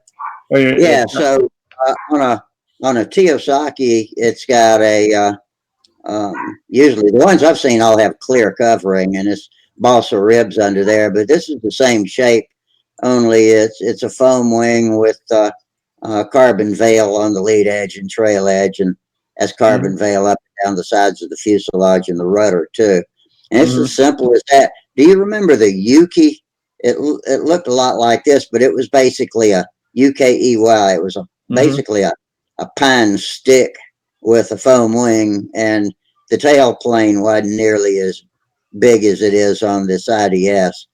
But Wayne and I needed a good plane to graduate. Both of us needed to graduate from intermediate, and so we got together on this thing and worked at it a while. And we'd been flying Yukis, but needed something with a little more authority. And so the bigger tail, and this balances out better than the Yuki. And the Yuki also had a straighter wing in a different airfoil shape. To me, that looks exactly like Cartier's airplane. It is a Cartier. I was thinking it was a RSM wing, Eric Rule, but maybe Wayne got that wing from Phil.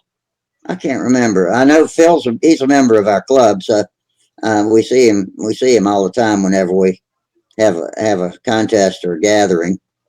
But that see the picture on the inboard wing, that is the Death Star from Star Wars blowing apart when they blew it up at the end of the movie.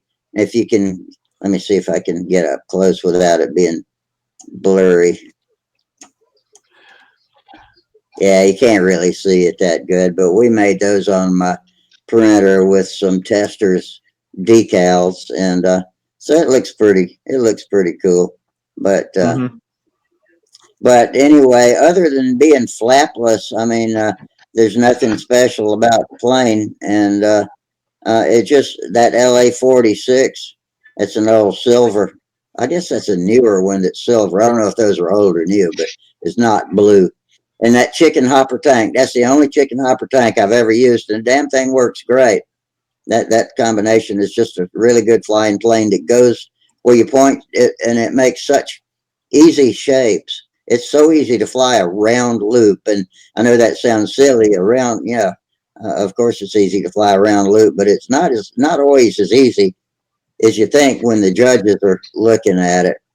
But it carves out better shapes in the sky than anything I've ever flown. And you remember we're talking about a late intermediate to early advanced skill level for me and my judgment of how a plane flies. So, I'm not the end all know all of how to build a stunt ship, but this works, and I'm going to keep flying it until it doesn't. I got a couple of them. I got some wings. Phil cut me some wings because, but he calls it. It's not a flight streak. It's something streak. Rugged stunt trainer. Rugged stunt trainer. Lightning streak. No. What'd you say? Rugged stunt trainer. No.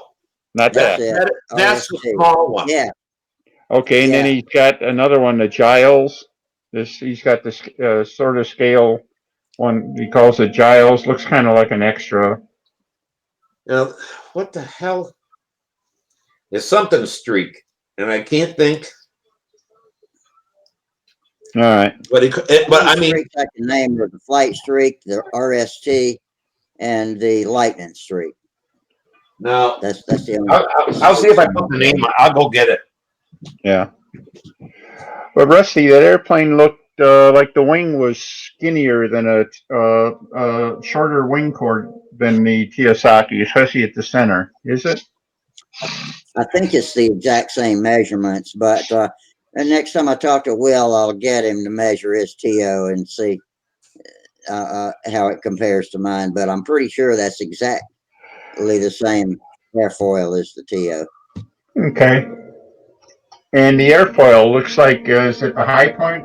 It looks like you had like pines or spruce spars in it. Did Yeah, it have spruce spar? And is that where the high point is? it is. The I high think. point of the Let me. airfoil is at the spars? Yeah, I can't swear to it, but yeah, I think it is.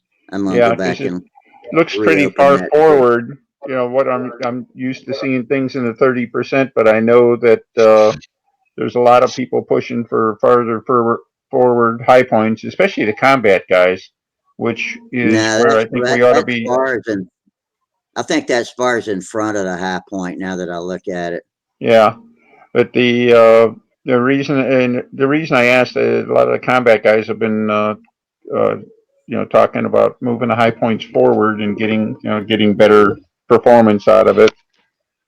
I think the Sakatumi is like that too, isn't it, John? Yeah. Set the high point pretty far forward. Yeah, well, if you look at the Vanguard, it has basically the same airfoil, just a different wing. Yeah. It's pretty high forward high point. Mm-hmm.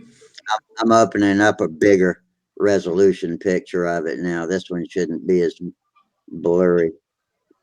Yeah, it's not as big as I expected, but I'm gonna share that.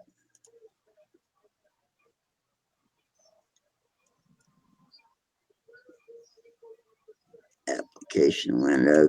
See if this picture is any more clear. Not much.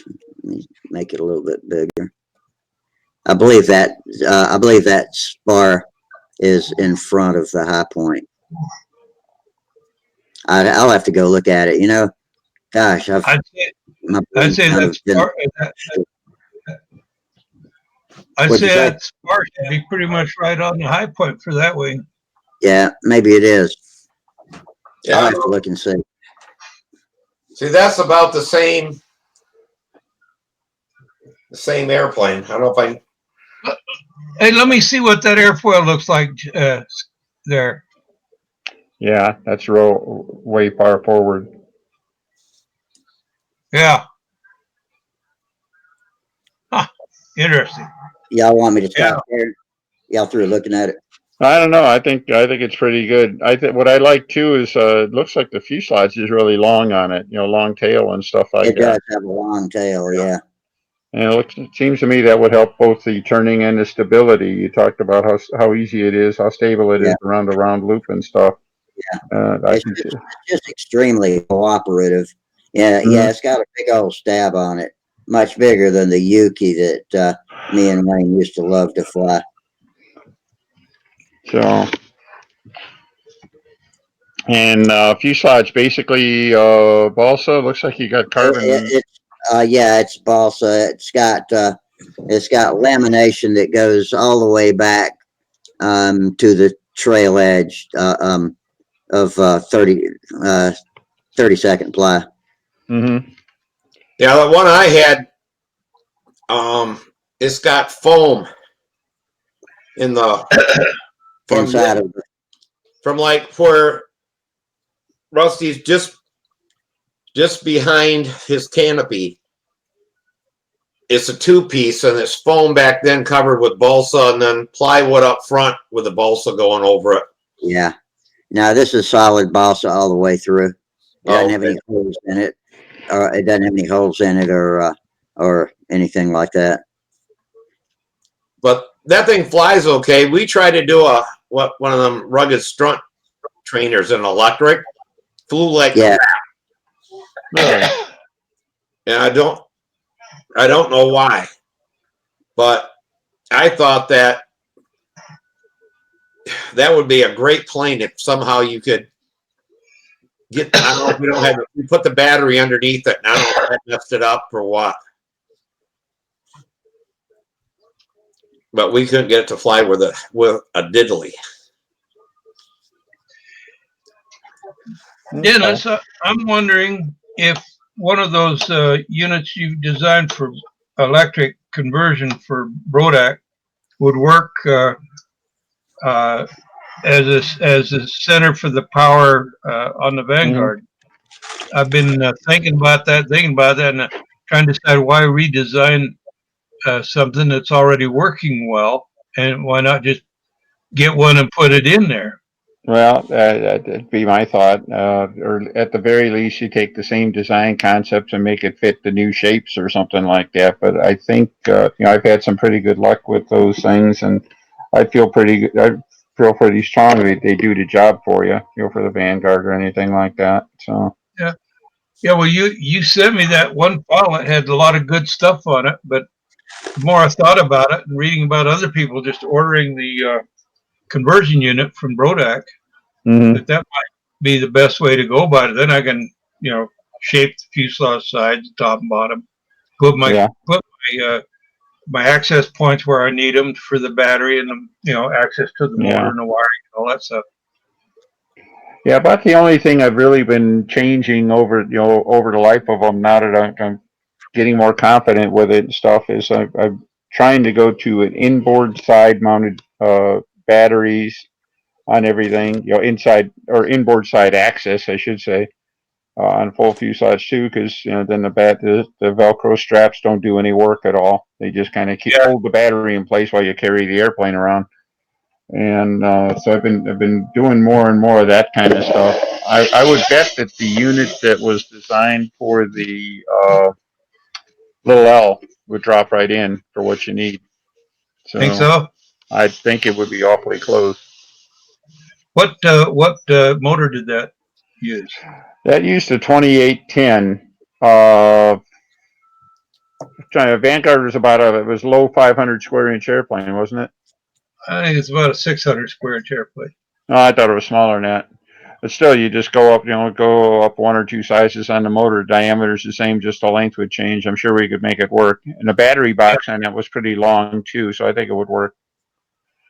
Yeah. I think I sent you. I forget what I sent you. I think maybe what I'll do is I'll dig up the little Ellie and send that to you and see if that works any better. All right.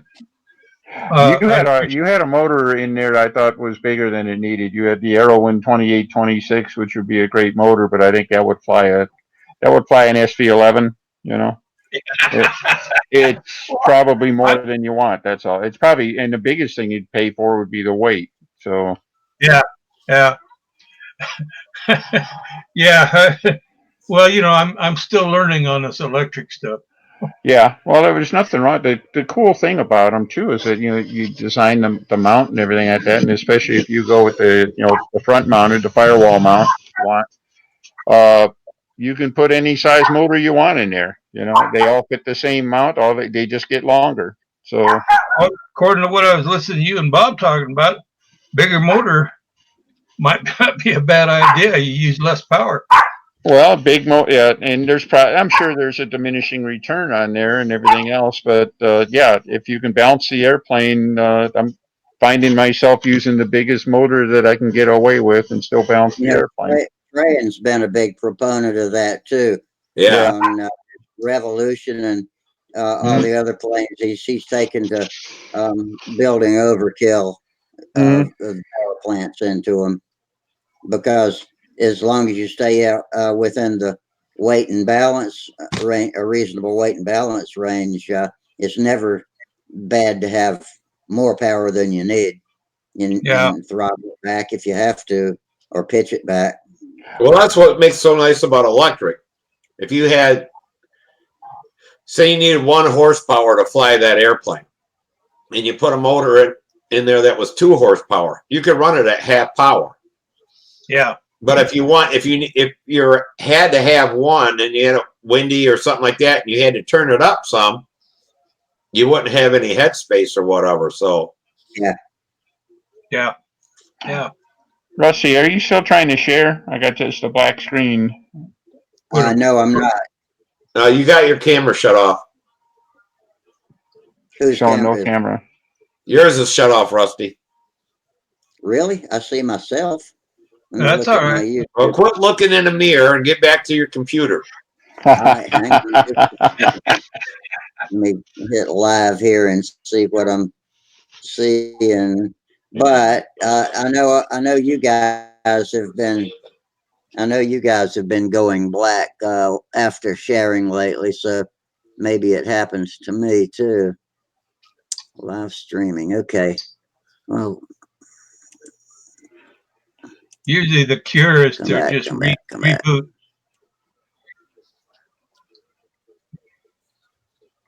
Oh well. Not all else fails, just hit a refresh, and you'll probably be all right. Yeah. Well, I'm getting excited about that little Yeah, back. I'm refreshing now. I've been cleaning up the files on it and getting it ready to get send out to get cut. Uh, I'm trying to make sure that I have that little that little step like in the back, where the airfoil comes down. I want that centerpiece that indexes the ribs. I want that to extend further out than this, so that as the airfoil lifts up, when it's going this way with more attack, it's acting actually with the airflow coming down. Acts like there's a little bit of flap in there. That's what I'm trying to maintain with that, even with that elliptical wing. Mm-hmm. And it's fun. It's challenging. Yeah. You can mess around with the CompuFoil, and the two upplers you were talking about, one of them had a little more reflex than the other. I can't remember which. I think it's the 169 had a little bit more, camber, or reflex or camber, or whatever you want to call it, in the aft portion. Well, I'm not using an Epler on the Vanguard. I'm using the airfoil that I worked up for the Sakatumi, Okay. but I'm using an elliptical wing, which basically I'm using the same rib, but an elliptical wing makes it a whole different ball of wax. Mm-hmm. Yeah, it would. Is my picture back now? Yeah. Yep. And I didn't want to invade into. I didn't want to use the same wing that they're using on the Sakatumi, because that's just not fair to Walter and the designer of the Sakatumi. Mm-hmm. Absolutely. Besides, elliptical wings look cool. So. They do, and especially with butterfly tails. That's right. Yeah, I wish Tryon would finish up. He's got that 40 size elliptical wing airplane. Really nice looking. I wish, but he's got it set up so they could make that out of carbon fiber. But I wish he would add ribs and get, so you can cut that, make it as a kit. Yeah. I didn't know he's got another airplane in the works. I guess I missed that. So. Yeah, next time he's on, maybe he'll show it. But it's nice looking. He's so busy with school these days that he doesn't have a lot of time for working on models. Mm-hmm. Yeah, that's what Samantha tells me all the time. I tell her I feel really sorry for her. Mm. Now I took the layoff every day Saturday for me. Yeah. Welcome to the retired man's life. You don't know how you got everything. I mean, you don't know how you got everything done, but how you're going to get everything done that you got to do now, because you seem to have more time to do things when you're working. Well, that's what I told my friends. I said, I haven't been laid off for 17 or 18 years, and that wasn't for very long. But I told them, I said, I didn't realize that if you retire or they lay you off, that the government takes like 8 hours a day away from you, so you can get less stuff done. Yeah. Oh yeah. It just doesn't seem fair. Yeah, that's what it feels like, though, isn't it? So. Yeah. I don't know. I started something that I think I mentioned in the past. I started, just doing some basic workouts, conditioning, whatever. Just going to the Y every day. and I'm going for 2 hours a day. And it's like, doesn't seem like it while I'm there or anything like that, but it's like 2 hours, and I come back and I shower and stuff, and closer to 3, and it's like, my gosh, I didn't It's all didn't done. used to devote that time like that. So Where's the Now day? your whole day's done, isn't it? So, yeah, damn, the whole day's over. I went to the gym and yeah, and then I'm sleepy all day after that too. Well, you forget you got to have nap time in there too. That's right. That's right. Well, I like I say, I take after my cats, and And then you have to get a in good my case, afternoon nap in there. when it gets to be about 3 o'clock, I have to start making it look like I did a whole day's work in 45 minutes before Holly comes home. Yeah, She still works full time. yeah. That's it. Oh my That's goodness. exactly Hope it. she's yeah, not I awake didn't listening realize to me. how true the old saying was. If you need something done, give it to a busy person. Hmm. It really is true. Yeah. I mean, Yeah, they'll do it I fast to work get all it out of day. the damn way. Yeah, I mean, we'd work all day. Samantha, would I go pick her up or whatever? We come home, do homework, work on the model airplane. I actually had more working time on model airplanes when I was, working than it seems like I do now. I Yeah. don't understand it. You probably had Yeah. more Well, got drive my and energy back then too. Yeah. But now you got time to kind of try to figure out what you're going to do next, and it's hard sometimes to get beyond that. yeah, and just do it. Yeah. Yeah. Well, it's like this year, it'll be 10 years that Samantha started flying. And back then, we were doing at Brodak doing the rat racing and stuff like that. And I forget who I was just talking. Oh, John Paris. I said, now, 10 years later, if I try to do a rat race, Samantha would have to land the plane in front of me. I could fuel it, start it, launch it. Then I'd have to roll off the field to get out of the way of the airplane because I can't get up to get out of the way anymore. Yeah. And there would be no running. My last year of contest launching and flying, I had to crawl off the field after I launched. That was May 2017. I had to crawl off on my hands and knees after launching a plane and then roll in the grass until I got far enough away to where I could manage to take the time to stand up or climb up find something to brace myself on, because that was when my hips were going. I thought they just hurt. I didn't know the damn things were breaking in there, so, but that's how it was in May 2017. I won a damn contest that year too. So yeah. I talked to my buddy in Switzerland, and I was talking to him, and he used to be a downhill racer and all that stuff. He never made it big time, but I mean, to compare to the rest of us, he was really good, and yeah. When he came over here, we went to Canonsburg, a ski place, and they had a race. And he went in it and won it, I mean, by so much. It was just crazy. I asked him about skiing, he still skis. And he said, no, I haven't skied in about 10 years. He goes, my body can't take it anymore. And I was watching skiing last night. I'm like, damn, would I love to get back out there and ski again. But there's just no way. My son's always been a runner, and as a side hobby, he was a climber, climbing granite rocks and cliffs and stuff like that. Not big stuff, but climbing's climbing. It's hard to do, and his knees are worn out and shot now. He he can't do all of those hobbies in his mid 30s. He's going to turn 35 next week, and he can't do all the stuff he loved doing at 28. Which You're preaching to the choir, Ain't none of us can do that anymore. Yeah, it seems like farther back to him, but.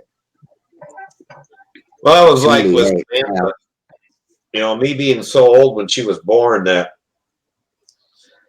When she was maybe 10, 9, 8, 9, 10, I What don't is know. she now? 19, 20? Yeah, she's 19. She'll be 20 her birthday. But Wow. I taught her how to roller skate and stuff like that because I used to skate so much, speed skating and everything else, you know. Like an ice skate, roller skate, all inline skate, whatever.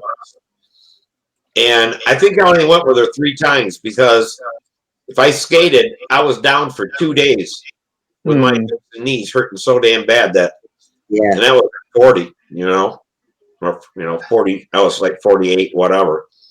But yeah, I mean, just couldn't do it anymore. Still had the balance. I could still do everything. I just couldn't. No endurance whatsoever. You know, what I've been doing with my little workouts here, I've already sworn off of any kind of running or anything, so I walk. You know, I got a nice track. I walk fast, and then I go use the machine for a while, and then I walk again to cool off and stuff. And it's so funny. I'm up there walking as fast as I can, 120 steps per minute, listening to a disco song, doo, doo, doo, doo, pacing along and everything like that. And I look over and there's a little white-haired little old ladies just kicking me to the curb as I just go, just floating on by without even without ever. And I'm doing everything I can to cover ground and stuff. I've already sworn off. Like I say, I'm not going to run. Figure my 65-year-old knees don't need any more impacts or anything like that. So I'm going to lay You off the probably got running. 50 or 100 pounds more than they do to carry around on your legs, too. Yeah, well, that too. But I mean, they just move so easy and everything like that. It's like they don't even look like they're moving fast. They're just floating on by. And I've always been able to get Gliding, by, yeah, along. with long legs and long stride. I've been able to cover a lot of ground, and man, they just whoosh. Back in the 70s when I lived in Alaska, I used to cross country race on snowmobiles. Oh And in wow. Alaska, when we talk about cross country, we mean cross country. Mhm. It's none of this going out in somebody's farm field, Yeah. And it beats the daylights out of you. I used to do that. I'd get done, and I'm in my early 30s, real early 30s, late 20s, early 30s. And my legs had hurt so bad I could hardly walk the next day. But in a day or two, I was back okay. Today, I don't think I could drive a snowmobile around a block without hurting. Yeah. Once I decided I wanted to ride a jet ski, and it was when they first came out, and they looked pretty cool. I wanted to do it, and I had a friend that had one of the kind. The early ones, you could only stand up on them; they didn't have seats, and I was able to drive that pretty easy. But we went to the beach one time, and down at Myrtle Beach, South Myrtle Beach, there was a setup where you could pay them, and they'd set you up with a ski that you sat on, and they had a course out in the ocean. And I thought, I'm gonna blow this away, and I'll do the quick little demo, and got on it and took off. And I'm out there going around the course, and wham, and it's choppy as hell. And I'm wham, bam, bam, bam, wham, bam, bam, bam, wham, bam, bam, and I'm looking over at everybody else, going, "Why is everybody going so slow?" And I just lapping them, wham, bam, bam, bam, bam, and I'd fall off, and or it would throw me off, and of course they come right back to you, and I'd climb back on full throttle, wham, bam, bam, bam, bam, and I got back to shore when my time was up, and got off of that jet ski, and when we got to the car, my butt hurt so bad. I said, "Holly, you got to drive home." We had about a 30-minute drive back to wherever we were staying. And when I got back, I realized when I changed clothes, showered and changed clothes, I realized my underwear were red, and I had beat the skin off of both butt cheeks. Oh jeez. Oh my God.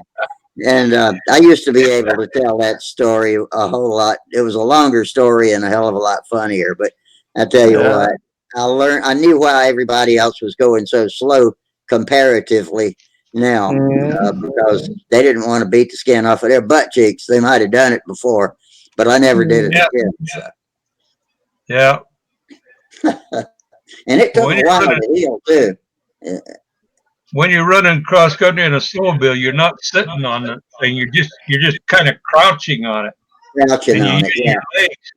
That's what I should have been doing on that jet ski, but I had my little butt firmly planted. And of course, my butt has always been skinny, so there ain't much between the skin and the bone, and it beat right through. Well, if you'd have crouched on it and done what you just did for the first time out, you wouldn't have walked to the car. I probably would have, yeah, I would have beat my balls up into my stomach, probably. Yeah. Your legs would have been so sore. Your calves would have been sore. The tops of your legs are sore. You could hardly bend your knees.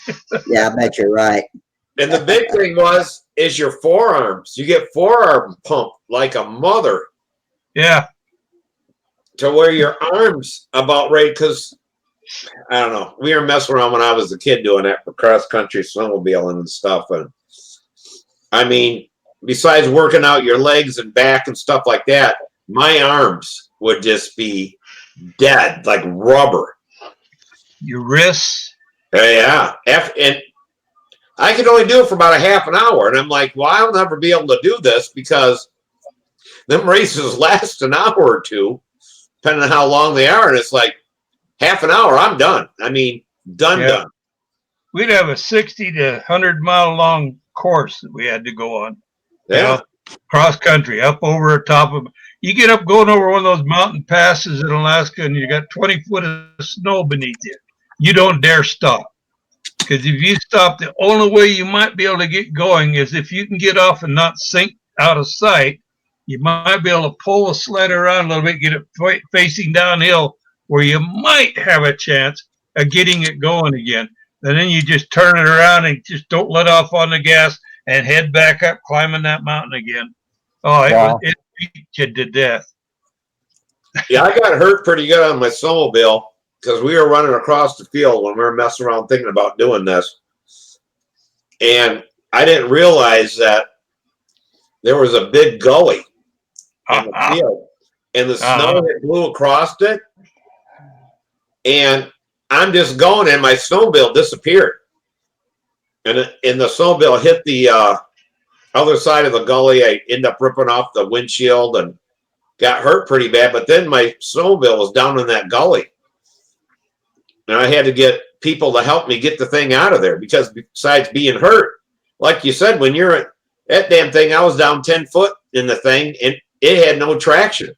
So we all had to get down there and muscle that thing out of that stupid gully. Yeah.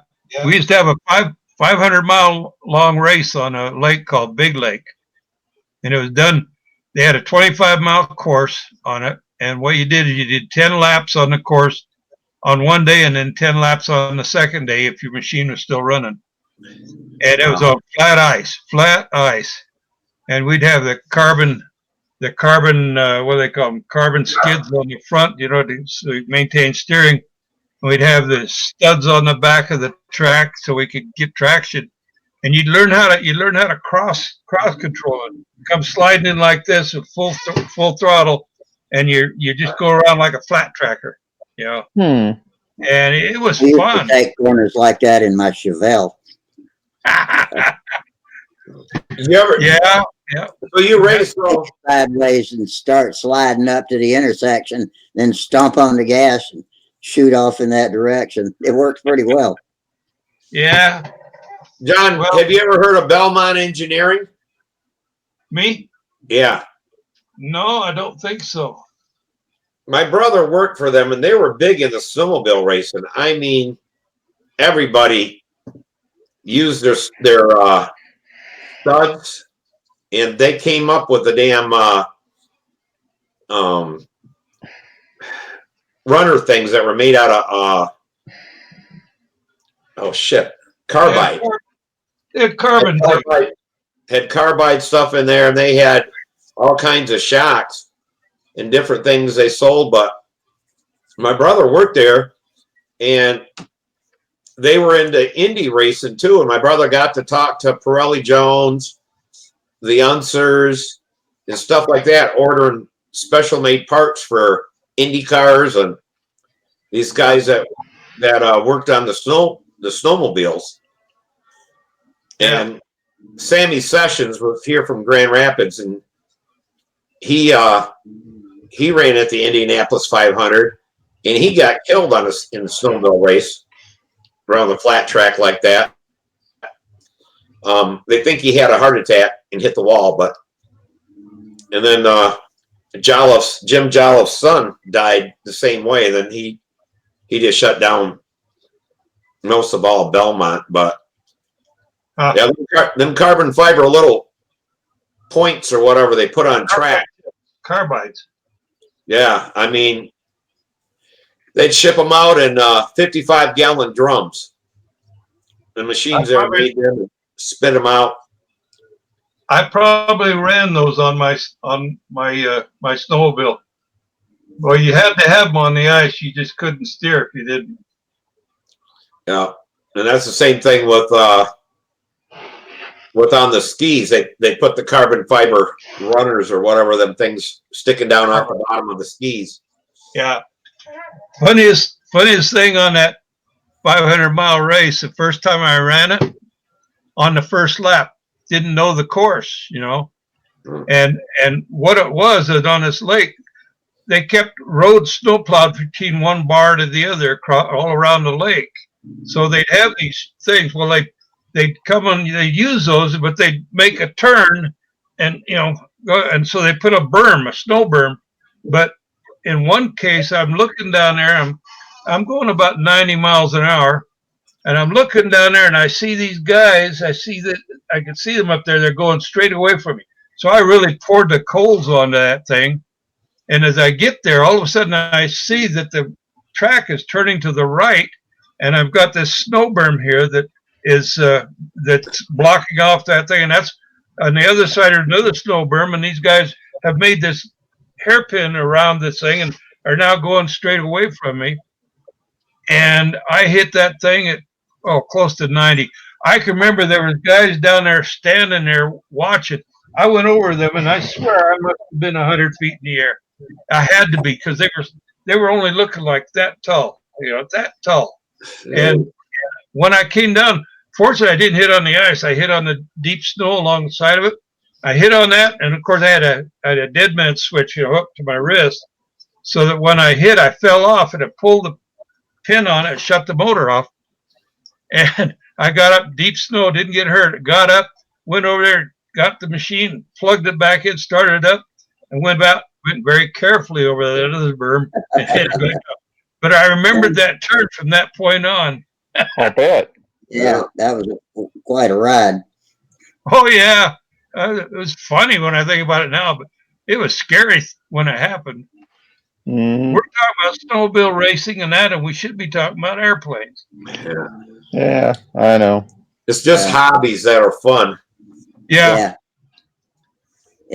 We're past midnight, so I think we can veer off onto off topics. And we had some on topic stuff. I'm so disappointed. I must have missed about an hour of the show trying to fix my computer, but finally figured out what's wrong with it. Well, what the heck? I was just hoping to talk about the IDS and stuff like that, so I'm glad you put that up. So we've been talking so much about flapless airplanes the last few weeks and stuff, and you got an example of one that works, something that needs to be studied a little bit. So like I said, I'd like to see something like that with electric. yeah, of course. I mean, that would be so nice to throw something together there that's so easy, and they like that one of mine. It flies so good. Mm-hmm.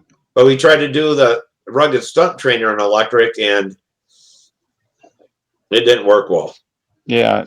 It was. I got to rip the paint off of the IDS. It sat for a long time without being flown, and the paint started peeling up on it. It's a mess now. Every time I fly it, I have to clean out the fuel filter because it sucks paint chips in through the uniflow intake. I probably ought to put a filter on the uniflow intake, but that would be kind of an obstruction. But hook it up to your muffler pressure. Yeah, just hook up the muffler pressure. Yeah. That's that's the way I usually plumb them. But with the chicken hopper, I knew nothing about it, and it ran good without the muffler pressure, and I wasn't sure about doing that to it, so I never did. I never did put pressure to it. One thing I learned about muffler pressure, I was having trouble with the twister because I had to fill the tank lipping full to get a full pattern in, and I was running muffler pressure on it like I usually. The reason I run muffler pressure mostly is because I like a closed loop system that doesn't have any way for the dry grass out at the fort or wherever I'm flying to get into it in the winter, especially the dry grass chips get into the tank, and it always ran fine with muffler pressure. But I found that when I fill that tank all the way up, that fuel is fuel and air are not compressible at the same rate at all. And if you don't have some air overhead, then it'll lean out. It'll lean out once you drop the fuel level, and the needle's set wrong at that time. So if you're going to run pressure, then you got to have some overhead with air in the tank if it's not going to lean out during flight, because fuel's not compressible, right? And air is. Air is compressible, but fuel's not. So if you adjust the needle to where you got rock hard fuel all the way up to the brim, then once it uses some of that fuel, it starts getting mushy, and the pressure drops inside the tank, and so you run lean. And I was having that problem. I didn't know what the hell was wrong with it. And then I heard somebody else explain it to someone else. I wasn't even in on the conversation, and ding, the light went off. That's what's wrong with the twister. And so I unplugged the uniflow vent and ran it just pointing straight forward, and the damn thing ran like a beautiful 4.2 brake, and never ran lean again like that. So that's what was wrong. You I know, don't know if you realize that or not, but I've been using RC RC plastic tanks for years, ever since Ellen Brickhouse turned me on to them. yeah. And this was one of those too. Yeah, and I use it set up as a uniflow. I take the uniflow line and I bring it in to the middle of the tank, not all the way to the back. I don't. Yeah. Some guys try to do uniflow and they'll tie the two together. Well, now if it goes this way, you're changing your you're changing your setting.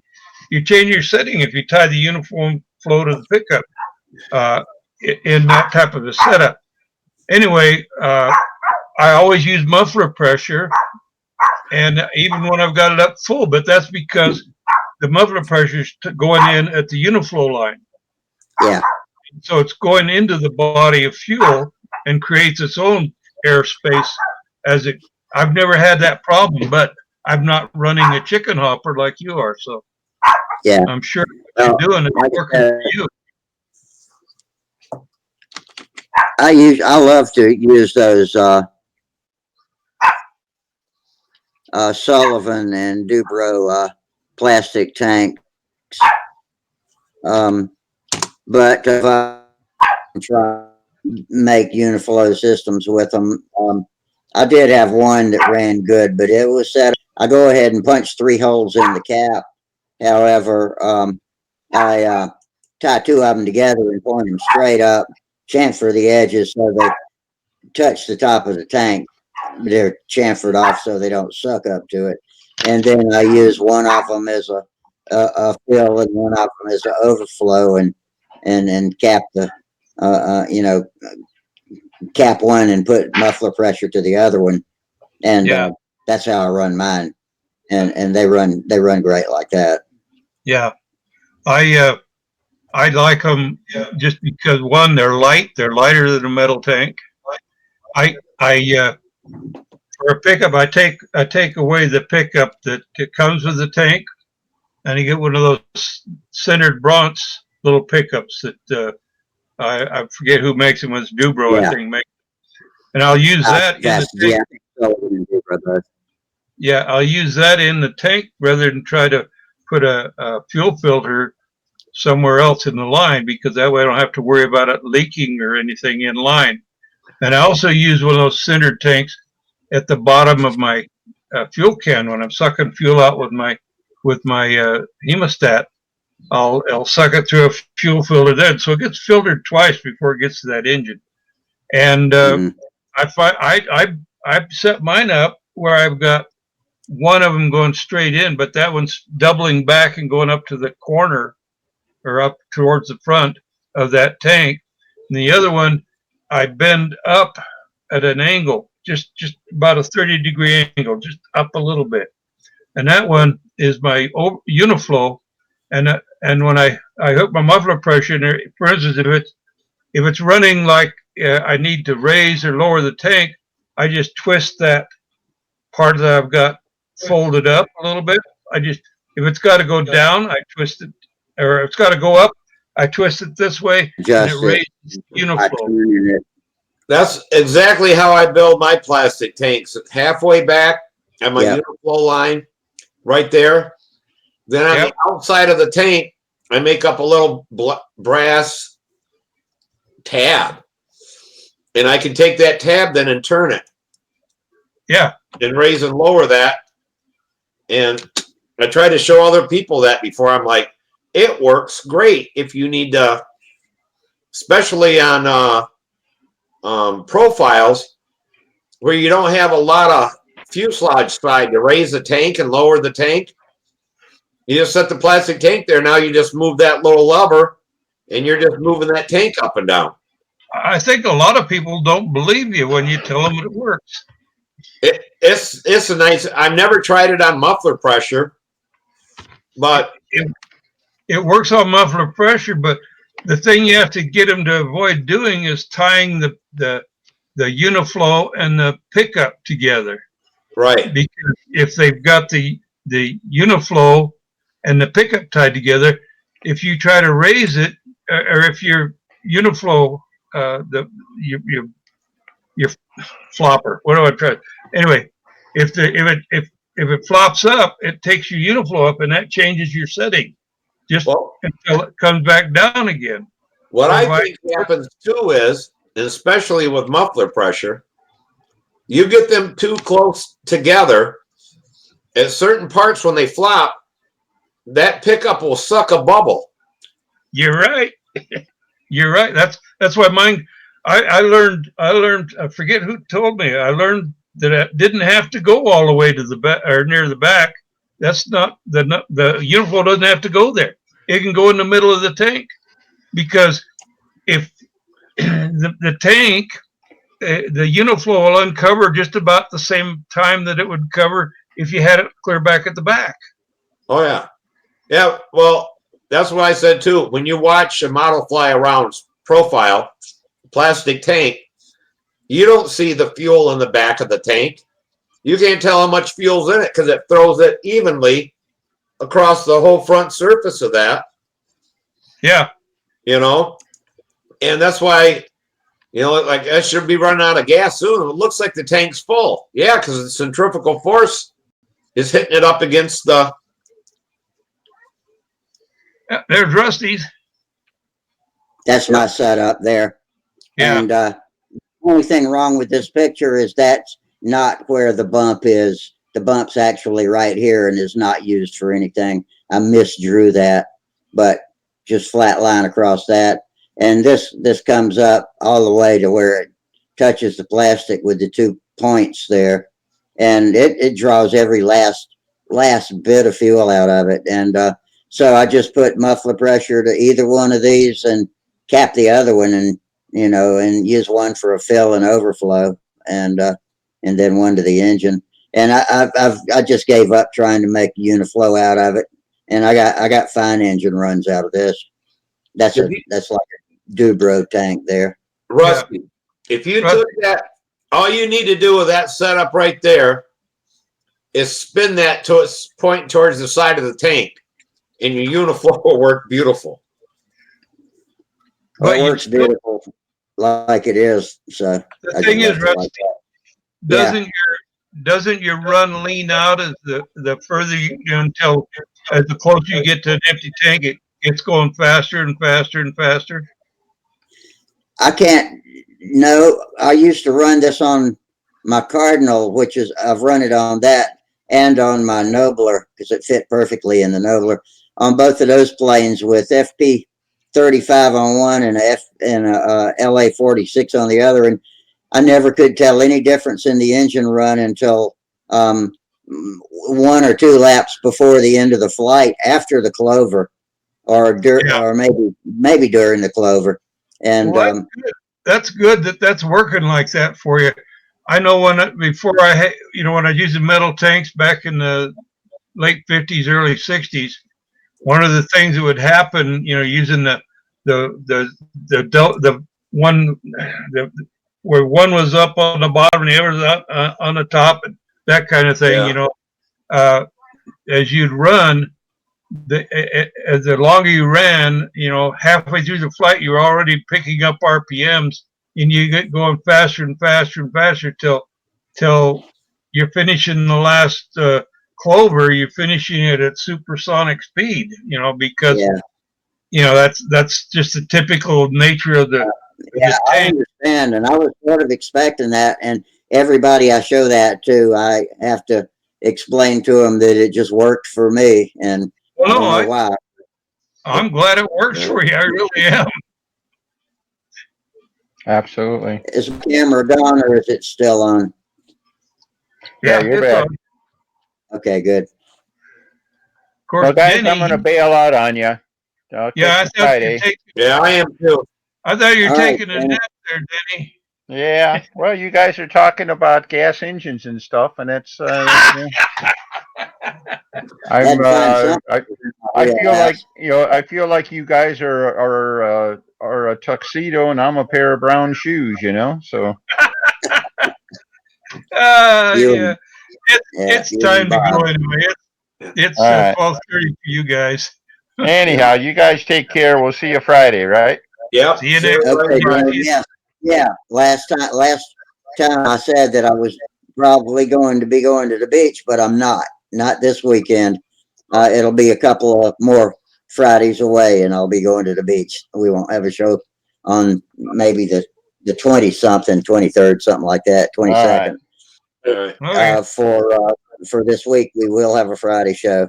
Super. And so we'll see you Friday, guys. Anyway, everybody have a great week, and we'll see you back Friday. And hey, I'll get to be trying out my new bandwidth, and hopefully I ain't gonna touch nothing on my speaker and microphone settings because it seems to be working now. I don't know what went wrong. But, all right, everybody. Well, thank you guys, and all you YouTubers out there.